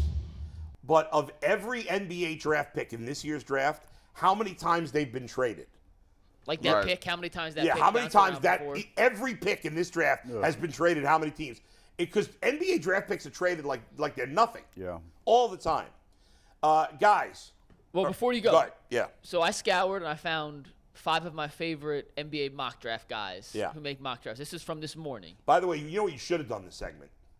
And 99% of the time you're on the ball, but you dropped the ball this time. No, because I think I know what you're going to tell me to do, and I did it. Go ahead. One of these names in the mock draft is not real.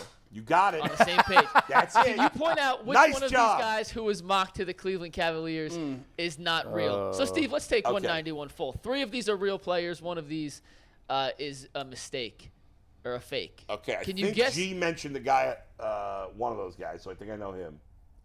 I honestly have no clue. These guys could all be fake as far as I know. I only know one because I think G mentioned him. Bates is real. Bates is very real. And that's Bates in the picture. He's from Eastern Michigan, went to Memphis, was a top recruit, had some legal issues. I'm going to say Azuolas Tubelis is fake. No, he's real. Oh, he's real.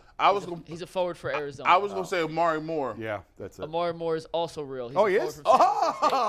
Tumani Camara is also real. They're all 4 real, but I knew I could double mind trick you, reverse psychology to make you think I didn't know. These are all 4 real players. I didn't know these are who Amari they're Moore. projected So here. none of us knew that all 4 of those guys were real. I knew the other 3. Yeah, no, all 4 of those guys are real. Oh, okay. I'll be honest. I love college basketball. Yeah. Tobias played at Arizona. He was a big part of their offense. Yeah. Amari Moore was a guy. He played at San Jose State. I had never heard of Tumani Camara. He is real, but I honestly never heard of him. Yeah. So those are the 4 guys mocked. There's a couple other guys that are at least tied to it. The names, I'll just run through them real quick. Jordan Walsh from Arkansas, Hunter Tyson, and Jalen Wilson from Kansas. I'll talk about Jalen Wilson later. But, G, I know you like Amani Bates a lot. Why? Why do you like Amani Bates, and why do you think he should be the pick tonight for the Cavs if he's still there? Because he's highly touted. I think he was a 2-time or 3-time National Player of the Year. He won it as a junior. Went to Memphis as one of the top recruits, played for Penny Hardaway. Had some issues down there, but when you watch him play, he takes a lot of what people would consider bad shots that you may look frowned upon in college, but those are the type of shots that you need to hit in games in the NBA. What trouble did he get into? He moved from Memphis He had some stuff back and forth with, like, I guess, his playing time. He never really had. Did he get in trouble? No, I don't think he got in trouble. Did he get in trouble off the court, Mike, did you say? Amani Bates? Yeah. Did he? I don't want to say he had a pistol. Did he have a pistol? I'm looking up. I You know believe about it was. him, Jason, I believe it this was guy? a Have you heard gun of him? charge. I know he's got like some maturity issues, but I don't know. I don't remember what the specifics are. Listen. I know I covered the NBA for 10 years. I've paid zero attention to this. I don't give a rat's ass about any of these guys. Yeah. Percentage chance that whoever, let's say the Cavs stay at 49 or whatever, they draft the second, even if they, percentage chance this guy plays significant minutes this year. 1%, 5%. So Miami, we've used Miami as an Yeah. example as a team that can get guys Right. on the margins Right. and turn them into productive players in 3 years. Right. Gabe Vincent and Max Strus have been in the league for 4 years.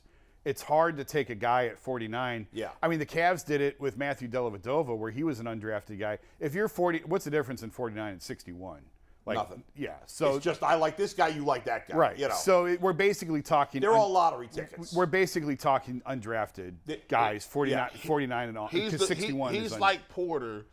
Like, remember they had Porter Jr., right? Oh, Porter was a first-round first-round pick. pick. Well, he was the last pick in the Right. first round. But he had Porter had was number mega 14. talent. He was the last of the lottery. Last of of- the No. lottery. No. Porter Jr. Porter Jr. No, the Cavs. Cavs. Porter guy that they traded to Oh, Kevin Houston. Porter Jr. Yeah. Kevin Yeah. Porter Jr. He had lottery talent, but off-court issues. Yep. And that's why he fell to where he fell. But when you're picking at 49, I mean, maybe in an absolute best-case scenario, you got a guy who might be able to hold a rotation spot by April, but even that's a stretch. I think you're looking Yeah, at 2 I years mean, out. Sign me I just don't give a rat's ass who they Especially on draft. a team like the I- Cavs that's trying to win now. Plus, they've shown, in my opinion, I know you've made the case for Wade and what's the other guy?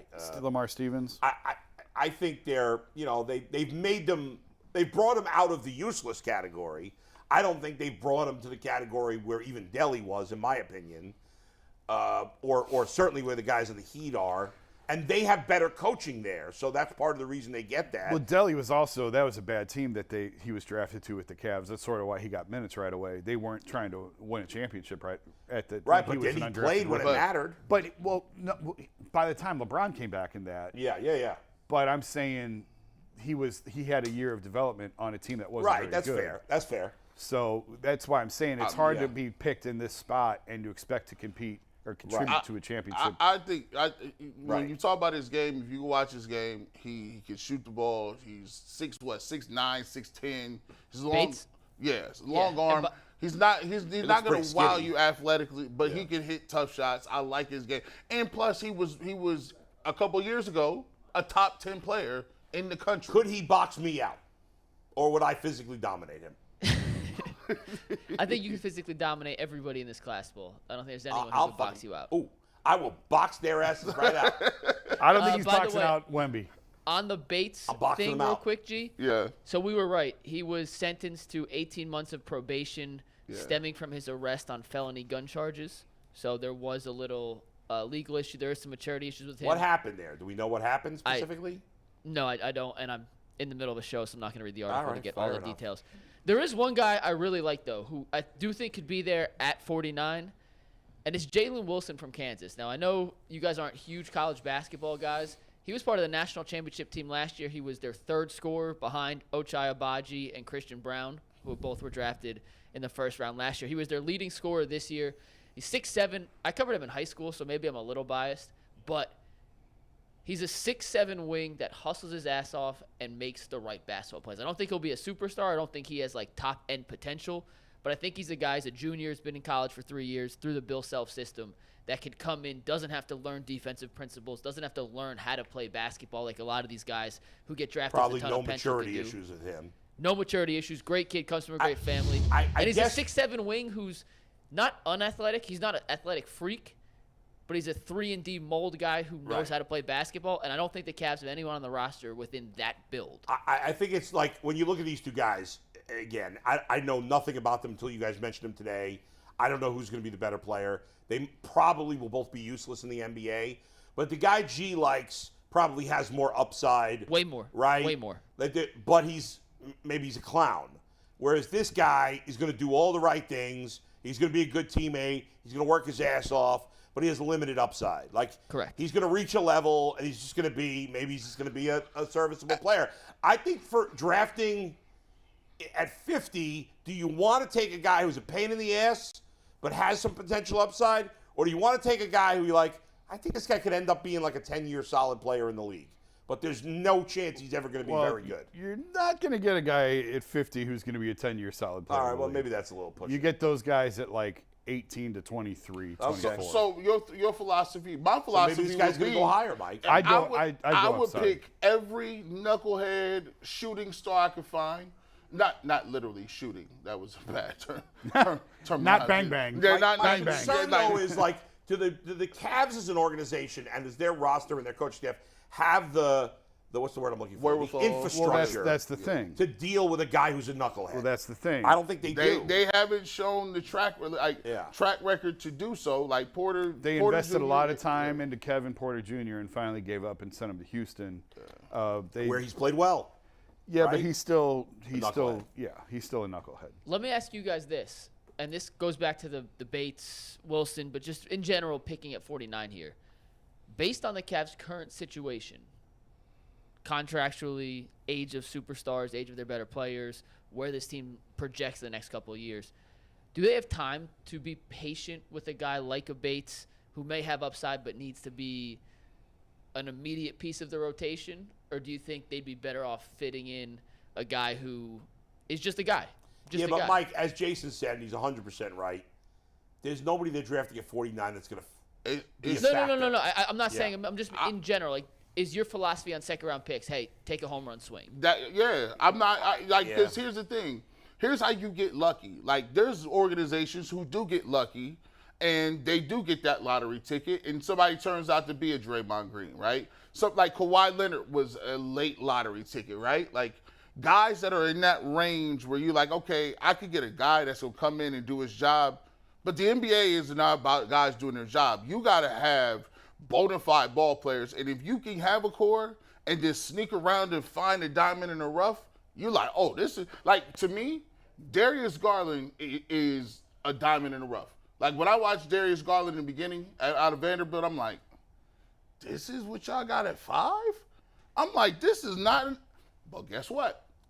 He developed. Now all of a sudden he's an all-star. You can sign him. But that's not going to happen at 40. The odds of that at 49 are a million to one. So what I'm saying is, the odds are 1,000,000 to 1. Pick the best player who you think is. Close your eyes. Who has the most potential and take him. And then hope in 3 years it pans out. If not, you're going to get red of him anyway. All right. Can we talk about something else besides this draft? Yeah, let's talk about the Porzingis trade real quick because I do think it was interesting. So what was the final parameters when it was all said and done? You take tag board full, Steve. Yeah. That's 5 seconds. We'll never get back. You're welcome, Bull. The final trade details of the Porzingis trade. The Celtics got Porzingis and 2 first-round picks in this deal, which seems like a heist. Porzingis obviously played 65 games last year, but has had some severe injury history throughout his career. The Grizzlies received Marcus Smart, and the Wizards got Tyus Jones, one of my favorite point guards, and a 2023 second-round pick. It's a 35th pick, so just outside the first round. Yeah. But essentially, they swapped Porzingis, who was on an expiring deal, for Tyus Jones and an early second-round pick. So, and the Wizards might be garbage. Where did the Celtics? The Wizards are trying to tank. Where did the Celtics get those picks from? Memphis. Okay. How are they able to trade first-round picks in back-to-back years, though? So one's a Memphis pick, and then one's a pick from another team. You just have to have a pick. Okay. What's the other pick from? What team? I'll get you the exact parameter. Memphis is a good team, so that pick's not going to be a good pick. I don't know that Boston. I was surprised by this. Is Boston better now? No. So they got real quick the parameters. Jason, apologize for cutting you off. No, you're good. They got Memphis's first-round pick tonight, so 25 overall. Okay. And then Golden State's first-round pick next year. All right, so those are going to be 2 low late-round first-round picks. picks. Although maybe Golden State goes off a cliff this year. Who knows? Jason, I'm sure there's protections on I that. looked at this trade. You guys know the NBA better than I do, but I looked at it and I said, I don't know, the Celtics better? I don't know what they are. Marcus Smart was the heartbeat of what they do defensively, and they're such a defensive-minded team. I'd rather have Marcus Smart, I think, than Porzingis. So the first form of that deal when it was Brogdon, I thought, all right, yeah, right, yeah, okay, I like it. But when you're talking Marcus Smart, that's a different category. I was surprised for an injury-prone player and 2 probably late. Well, one definitely late first-round. Porzingis has a ton of talent. But he never stays healthy. And it's 1 year. You got 1 year with him at $36 million or whatever. I did not You like feel the the same steal way, for G? Boston. That just goes to show you. Listen, these dudes, you don't got time. Ain't no time for none of that. Like, cause guess what? While this thing is moving down the tracks, you got Jason Tatum and you got Jaylen Brown. And they don't want to be there. Jaylen Brown feels like I'm that dude. And at But some he's not. You try telling him that. Yeah, well, He's gonna get paid like that, dude. He's gonna get paid by that dude. And I think when you put Porzingis in the mix, what they're saying is the gamble is, okay, Marcus Smart is a nice defensive player, right? He's a nice pick. I saw him play against the Heat. They didn't have nobody, and we still lost. We can't lose to the Heat, and we're going to keep a defensive-minded player. Right. At least give me somebody else where they can't load on Jason Tatum, where you see him walking around with an ankle or something. And by the way, Jaylen Brown was not creating offense. He got the balls took from him 8 times in the game. So they're like, listen, if Porzingis will gamble, he's going to be hurt. But I need Porzingis for 50 games during the season and to be good in April, and he can spread the floor. Mike, what's your take on it? So I went to school in Boston, and a bunch of my friends are like diehard Celtics fans. So when I woke up and a lot of them live in LA now. So when I woke up this morning, the group chat had been blown up. Right. And I'm reading through all these texts. And I'm just going to share a couple of These are a bunch of slapdicks. They're just Celtic fans, right? We don't know what they say yet. Pretty smart basketball All right. people, though. Okay. Let's see what they say. Marcus Smart is not the same Marcus Smart from 2 years ago. They said last year he has the mentality that he's the guy. But are they biased because they're Celtic homers? Little bit, but right. they're pretty good in this. Their opinion of Marcus Smart is his opinion of himself is he's the guy. Not Tatum, not Brown. That's it's true. Marcus Smart. And he be pulling. And he pulls like that. And as good as he was defensively 2 years ago, he had taken a major slide this year. And not that they don't still love Marcus Smart. Yeah. He's an integral part of what they've built in Boston. But in his mind, he was the alpha, and he was the third or fourth fiddle on this team, and that didn't mesh. So getting him out wasn't ideal. They would have much rather traded Brogdon. But according to Woj, that injury that Brogdon has, his contract's essentially untradeable. And they had too many good guards. Derek White, Malcolm Brogdon, Marcus Smart. Peyton Pritchard's really good. Really good is probably an over-exaggeration, but he's a really solid rotational guard in the NBA. He couldn't see the court last year because he was their fifth So they guard. felt like they had enough So they depth had to there. shuffle it up. And Porzingis, their take is we don't have anyone that plays like him. And if he could replicate what he did in Washington this year, which he has not stayed healthy. Last year he was the healthiest he's been. That's probably asking too much to play 65 games again. But the overall construction of the roster fits a lot better with a guy like Porzingis to open up Pritchard's minutes than that. And ultimately they feel like they don't care how many games he misses in the regular season. If he's healthy for the playoffs, they think they're better. And also, I think that this is the first sort of signal of the new CBA because I think Smart was making around $20 million, and with the money Brown's going to be making, like the second threshold is real with tax-paying teams. Right. And I think this is maybe the first signal of how real that is, that you had to move on from a guy like Marcus Smart, although Porzingis is making $37 million. By the way, real quick, we got to go back to what does that mean? He pulls like that. Shoots. Like he be getting a rock and be like, oh, I'm him. Pull it. Like pulling the trigger. He takes Marcus I Smart thought that is was the like king of not a sexual conquest thing. of women comment. No. What? Marcus don't Smart. Pull it? Hey, I pull joints. You know what I'm saying? I see it. Like that's why rap is so great. I can say I pull joints and it can mean 7 different things. Yeah. G. Bush, you watch a lot of basketball. Jason, you too. Marcus Smart is the king of pulling up, to your point, and you being like, no. And he hit it. And it makes it, you're like, oh, okay. But it's devastating. But he's the king of that. It's devastating, though, McNuggets, because when he hits that one, you know in the back of his mind, I got it tonight. Yeah, I got 2 to 3 more shots that I'm going to jack up that I got the green light for because I just hit that first one. Yeah, sometimes him making his first shot is the worst thing. I said that about Lance Stevenson when the Cavs played the Pacers. You want him to make the first 3 because you know 6 more are coming right after it. What are we expecting? Any other big trades between tonight and the draft? You know, There's always Everybody about to get traded. There's always going to be. Except for but like any big names, I should say. I think Damian Lillard could get moved. But I've been hearing people say that they're not taking no phone calls. But then when somebody says they're not taking any calls, you're lying. Yeah, you can't. Come on. I'm not saying he will. I think there's a chance. But I just seriously don't see what the upside in keeping Damian Lillard is. I just don't. For Portland? Yeah, it makes no sense. Well, you're signaling a full rebuild if you move him. that's what was going to happen. And the West is not. I mean, the West is open. And so, they got no other sports in Portland. Yeah, if you can add to what you've got, you always feel like you're in it. You think the West is open like that for the Portland Trailblazers? Like the Denver Nuggets look like a solid. Denver's legit. Denver's for legit. sure legit. But I mean, I don't think Denver is the 73-win Warriors. They can still be beaten. So I don't think every team in the West is going, oh, we better cash in our chips and wait 3 more years because Denver's here. Who are some other big names that you guys think might get traded? Could get traded? Tobias Harris. Tobias Harris could definitely be traded. Yeah. Didn't I see somebody who's probably Tyvus with some wackadoodle website saying that Tobias Harris to the Cavs? I don't know how that would be possible. They don't. They have to match his $39 million salary. They ain't got no money. Unless they're giving up Jared Allen, the Sixers want nothing to do with another center. Yeah. They have Joel Embiid. They're not. Are you asking, are the Cavs getting somebody? No. The Cavs are not getting anybody, right? They're not. I mean, not no anyone's significant. not blockbuster deal. No. They ain't got. Then why do we got to watch the draft? You don't. I'm going to swim Steve meet Becker's tonight. going to text us I got for a swim short meet. on pick I 4. got announce. Oh, Be the ready short for that. coming. The short coming. I'll be announcing at the Avon Lake Pool tonight against North Olmsted for the swim meet. I got a bullhorn announce, not announce PA, but like get the kids ready and lined up and everything for the next event. There's jobs for that too. I did not sign up for this. How did you get stuck with this gig? How do you think? Your wife. Yes. Like Jason, get the magnaphone. I was told. The microphone. I was told a few days ago. You're the announcer guy tonight with the bullhorn. She's doing something. I think she's timing, and I'm bullhorn guy. The Lake County Captains, they got a big event going on this weekend. We had Greg Newsom on. Was it last week we had him on, or was it 2 weeks ago? Last week, and now we got Jenn Yorko, their general manager, making her UCSS debut. What's up, Jen? Hey guys, how are you? Good. What's How you going doing, on? Jen? We appreciate you coming on. Tell the fans where they can get tickets for the big charity softball game and what's going to be going on that day.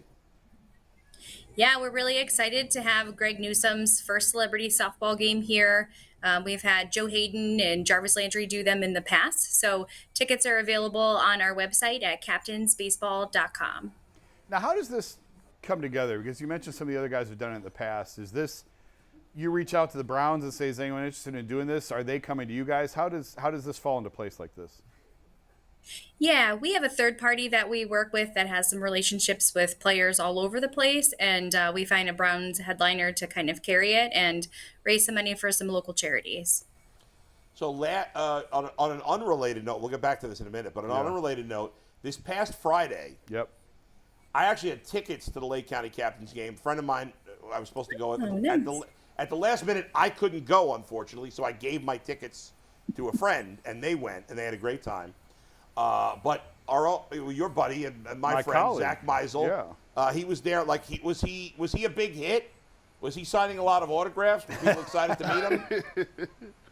So we had Jersey Day where fans were invited to wear fun jerseys from several years ago and all different teams. Random Jersey night, Zach, he was essential to have here, and people loved seeing him. We loved having him. So what was the craziest jersey that you saw? Was there any good ones? I'm not sure that they were crazy, but lots of good ones. Lots of throwback Cavs and Browns jerseys, some throwback Captains jerseys that season ticket holders were wearing from 20 years ago. So kind of all over the place. A lot of Indians jerseys people rocking. Yeah. How do you guys? So when you're marketing this, right? You obviously got AA, AAA, and when you get guys that come up through the system, or they come up and they're called up to the major leagues, how do you guys market around a roster that is really fluid? Like, some of your best players are going to be guys that are coming in and out. How do you guys put together marketing, and how do you reach out to fans to let them know, hey, come to the ballpark, but you might not see the best player you thought you were going to see? Right. Yeah. Minor League Baseball, we market a lot about the fun environment that we can control. So we have fireworks on Friday and Saturday. We have our sausage fest where we have a bunch of different sausages that we do that are local to the Cleveland area, some beer specials, fun things like wearing jersey promos. And then, we market our lineup every single day so people know who they can expect to see on the field. Jen, tell us again, if you would, how the folks can get tickets, the exact time and date of the event, if you could. The Greg Newsome Celebrity Softball Game event is this coming Saturday. Gates open up at 2 o'clock. There's a fun home run derby that's at 4 o'clock, and the game will follow at 5 o'clock. And tickets can be ordered at captainsbaseball.com. And you can get tickets for minor league baseball is great. It's an excellent atmosphere. It's a great way if maybe you can't afford to go to a major league game because major league tickets are extremely expensive. I mean, compared to most major league cities, Cleveland's tickets are very reasonable. But still, they're a lot more expensive than going to a Lake County Captains game.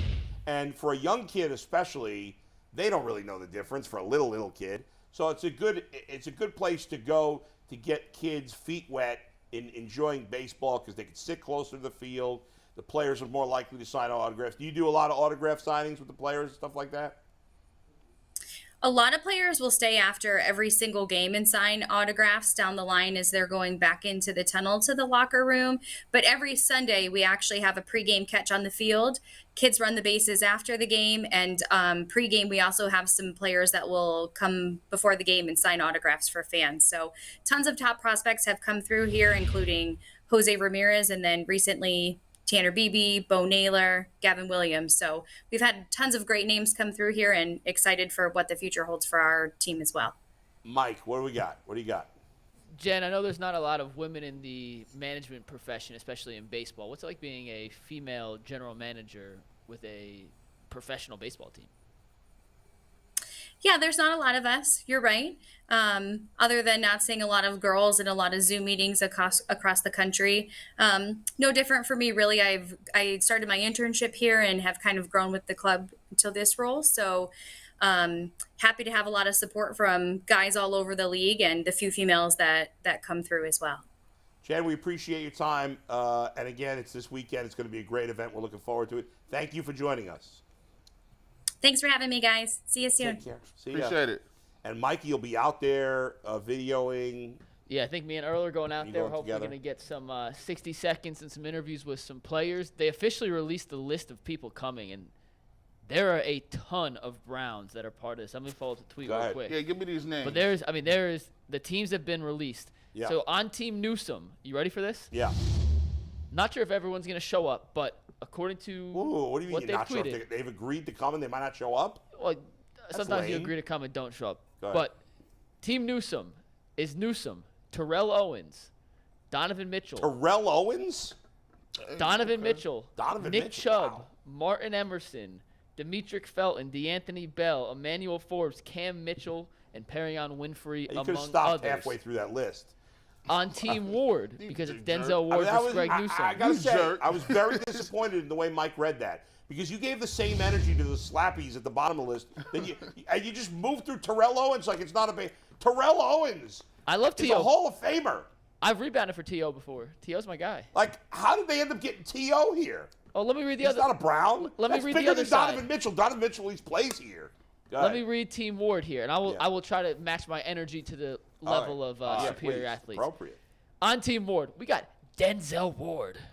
We got David Njoku. We got Kareem Hunt. We got Ronnie Harrison. We got Bulls boy Juan, the one, Hold on, the hold on, chosen hold one, on. Thornhill. We got Trent McDuffie. Who? We got Donovan Peoples Jones. We got Grant Delpit. We got G. Bush's man, Jed Wills. We got Alante Taylor. And we got the guy I saw get rejected from trying to cut in the Rick Ross line, John Johnson III. Oh, well, John Johnson's got nothing else to do. Hey, hold on. goodness. Matter of fact, you got John Johnson, And Kareem Nick Hunt. Chubb, or Kareem Hunt, excuse me, Both of those guys don't have and jobs. Ronnie Harrison. None of those guys have jobs, I think. Like, right? are they gonna can you walk on, for practice? Is that a thing? I feel like Greg Newsome took Denzel Ward to that. Just whooped him in that draft or whatever. I mean, it is his softball tournament, so I mean, I would hope he had first choice. I mean, just based on the names, his team seems better. I don't know if they're any better at softball. I'm sure but they didn't draft. I'm sure they just Yeah, whatever. assigned. if they got to be from Cleveland, who would be a major get that could be anybody's celebrity if they got him to show up to this thing? So Greg Newsome goes Halle out. Berry. I was Steve thinking the same thing. If they got Halle Berry or Steve Harvey Harvey came would to be mind, that'd be F. crazy. Steve Harvey. I want to see Halle Berry with a little baseball love cap, a Steve sexy Harvey. jersey. I love Steve Harvey. Steve Harvey. I don't want to see him in a sexy jersey. No, I I want to see love Steve Harvey in a sexy jersey. Man. Steve Harvey's got 7,000 jobs. He has no time. Yeah, you're right. He's like Stephen A. Smith. They don't go. Yeah, Steve Harvey. Not only does he do Family Feud, but we got this like why don't we this have Family him on? Feud game that has his voice too. It is. I got it. Oh, you got it too? Yeah. Why don't Steve Harvey? Why haven't we got him yet?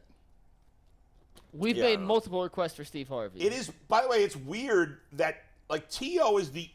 It's basically all Browns players And T.O. or former Browns players, and Donovan Mitchell and T.O. He must have a connection to either the Drew third Rosenhaus. party. Yeah. It's Drew Wilson. Yeah, it might be the third party or it's Right. the Rosenhaus connection. That something is like so that. weird. I mean, it's kind of cool that he's there. I think it's really cool. You got Did Donovan. you guys know T.O. is a crazy good basketball player, by the way? Not a surprise. He played D1 at Chattanooga while playing football. That's kind of crazy. Yeah, he's elite.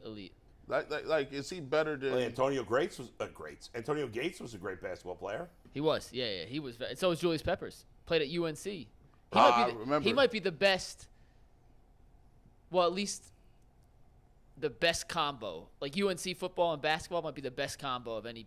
Like no disrespect to Kent State, but UNC basketball and football. I mean, is a different level. he came off the football field and got dunks I mean, against Kyler Duke. Murray was drafted in the first round in baseball and football. That's kind of crazy. Yeah, he's the best duel in a long time. The best ever. It's Dave Winfield, There you go. and Bo he played Jackson? basketball. Dave Winfield played Dave basketball. Winfield got drafted, but I don't know what round, but he got drafted in the NBA, the NFL, and Major League Baseball. crazy. Got drafted in 3 sports. By the way, did you know Danny Ainge played Major League Baseball? Yeah. Sure did. I know he was Blue drafted. Jays. I didn't know he played. Right. Blue Good Jays. job out of you. All right, so we got 10 minutes left. We're gonna do final takes. Before we do that, Bull, We're gonna run through a couple- Like 6 months. I know. Well, we're gonna do. Well, we may not do it because I like this idea, Yeah. but I reverse psychology jinxed you on the fake Cavs prospect. Yeah. I'm gonna read you some names. You tell me if these are real prospects or not for Okay. tonight's draft. All right. All you guys can play along. You ready? I'm gonna admit everyone's probably a guess. Yes. I'll be honest whether I'm guessing or I actually know this guy's a player. You got every baseball one we did right. So this only Baseball feels I know right. inside and out. This only College feels basketball better. I know nothing about. How about Grady Dick? Grady Dick. That's so absurd. It's got to be real. It's got to be real. Real. Got to be real. Yeah, he's gonna be a lottery pick tonight. Yeah. He's the Grady best Dick? shooter in the draft. Oh, A man, how 6'9" much does he white get guy his that balls went to busted Kansas. for that name? Hey, listen, he better get a nickname tonight and get it quick. Dude. Like, how awful you're. Like, I'm not gonna be saying. by his the way, name. if your last name is Dick, that's bad enough. But, like, your parents can call you Grady because it sounds even funnier that it's Grady Dick. He's got a little bit of a blonde bowl cut too. Oh, my he God. better get a nickname. Is he quick. a white dude? Yeah, big white guy. Of course he is. 6'9" Big, white doppy guy. white dude? He's a 6'9" white guy. Ah, Are you ready for Grady. the next one? Can you? I wish I could be there the first day in the locker room in the NBA when Grady Dick shows up. He's and all done. these done. guys. Oh my God! He's done. He better shoot 70% beyond the By arc. the way, there was a baseball player who was a pitching coach. He may still be coaching. Maybe not at this point. He's been named Dick Pole. He was here. He was in Right, Dick Cleveland. Pole. That's right. He was in Cleveland. Dick Pole. Go ahead. That's the best of all time. You'd think he would just call himself Richard. Maybe he liked it. Nah, I ain't doing Dick that. Pole. Ricky. Grady Richard? By the way, there was a basketball player many moons ago named Wonderful Mons, I think, or Wonderful Mounds. I can't remember. Anyway, go ahead. All right, second prospect Yeah. or potential prospect. You ready? Yeah, Kobe Buffkin. that's made up. That's fake. I'm saying fake. G. I don't think that's a real dude. Jason, Kobe Buffett. Real. that's real? He is real. He's a point guard out of Michigan, the number 18 overall prospect according know that or to you ESPN. guessed? No, I knew it. Look at you. Cody Jonathan Bluffkin. Gavoni. All right. Okay, next. How about Bryce Sensabaugh? That sounds real, That sounds like. but That sounds it's like a. probably fake. But Mike's reverse psychology me again, so Yeah. I'm saying real. That sounds like a. That seems Although like you've had two straight reels. A double-A catcher. Yeah. Jason, I'm saying real. I'm real. I'm saying real too. Is real. He was the best player on Ohio State this year. Of course. How'd you not know? Because who watches Ohio State basketball? You watch No. No, I Wow. don't watch Ohio State basketball. But We like, never talk about The Ohio State Sensabaugh basketball. name, the Sensabaugh sounded familiar, so it was kind of an Yeah. educated guess because I Yes. knew it. But I don't know if he was like, if it was a Bruce Bryce Right. type thing. Oh, you know yeah, what I mean? that would be a Mike That would be special to something do he that. would do. Yeah, yeah. I We knew do have a Sensabaugh, super chat. but I didn't Yes. know Bryce. This is from Tyler Becker. He says the course. Cavs trade into the first round to draft Dariq Whitehead. Book it. Whitehead was one of the top prospects in the class coming into this freshman season. Played at Duke. Yeah. A wing guy. So Possible. how are they supposed to get up to Not sure. I'm just reading you a super chat. Quick question. Yeah. Can you draft someone that didn't declare for the draft? No. Like, they can't draft Bronny James. I read a funny story. Yeah, I read a funny story about a guy who's never played basketball in his life who found a loophole to be eligible for the draft tonight. He's one of like however many guys. He's like a law student, or he just got his degree. Yeah, he or filed the something. paperwork. It's a great story. Yeah, so you saw it, Yeah, What's the point, though? just to be eligible to be drafted in the NBA draft. Yeah, I'm This drafting. guy could say, I was in the same draft class as Victor Wembanyama. No, he can't because he didn't get drafted. He was Same still draft class. He was pool, class, he was draft eligible. pool. That's ridiculous. I would draft LeBron's youngest kid before His he youngest kid? Zuri? I might. That's a great one, right?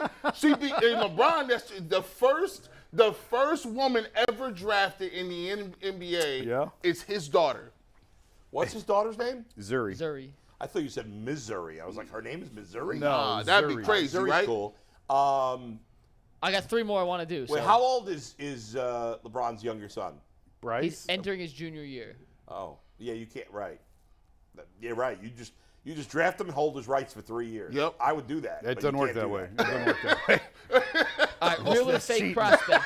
Jason's You guys like, ready? no. Yeah. What are you doing? Olivier Maxrance Prosper. Oh, come on, bro. That's You're fake. doing too much. You just the hyphen name. Like you married somebody named Maximus. It had to be fake because Mike had to look at the paper. And yeah, That was the giveaway. No, Because if it was real, you would have known it. I'm gonna say real.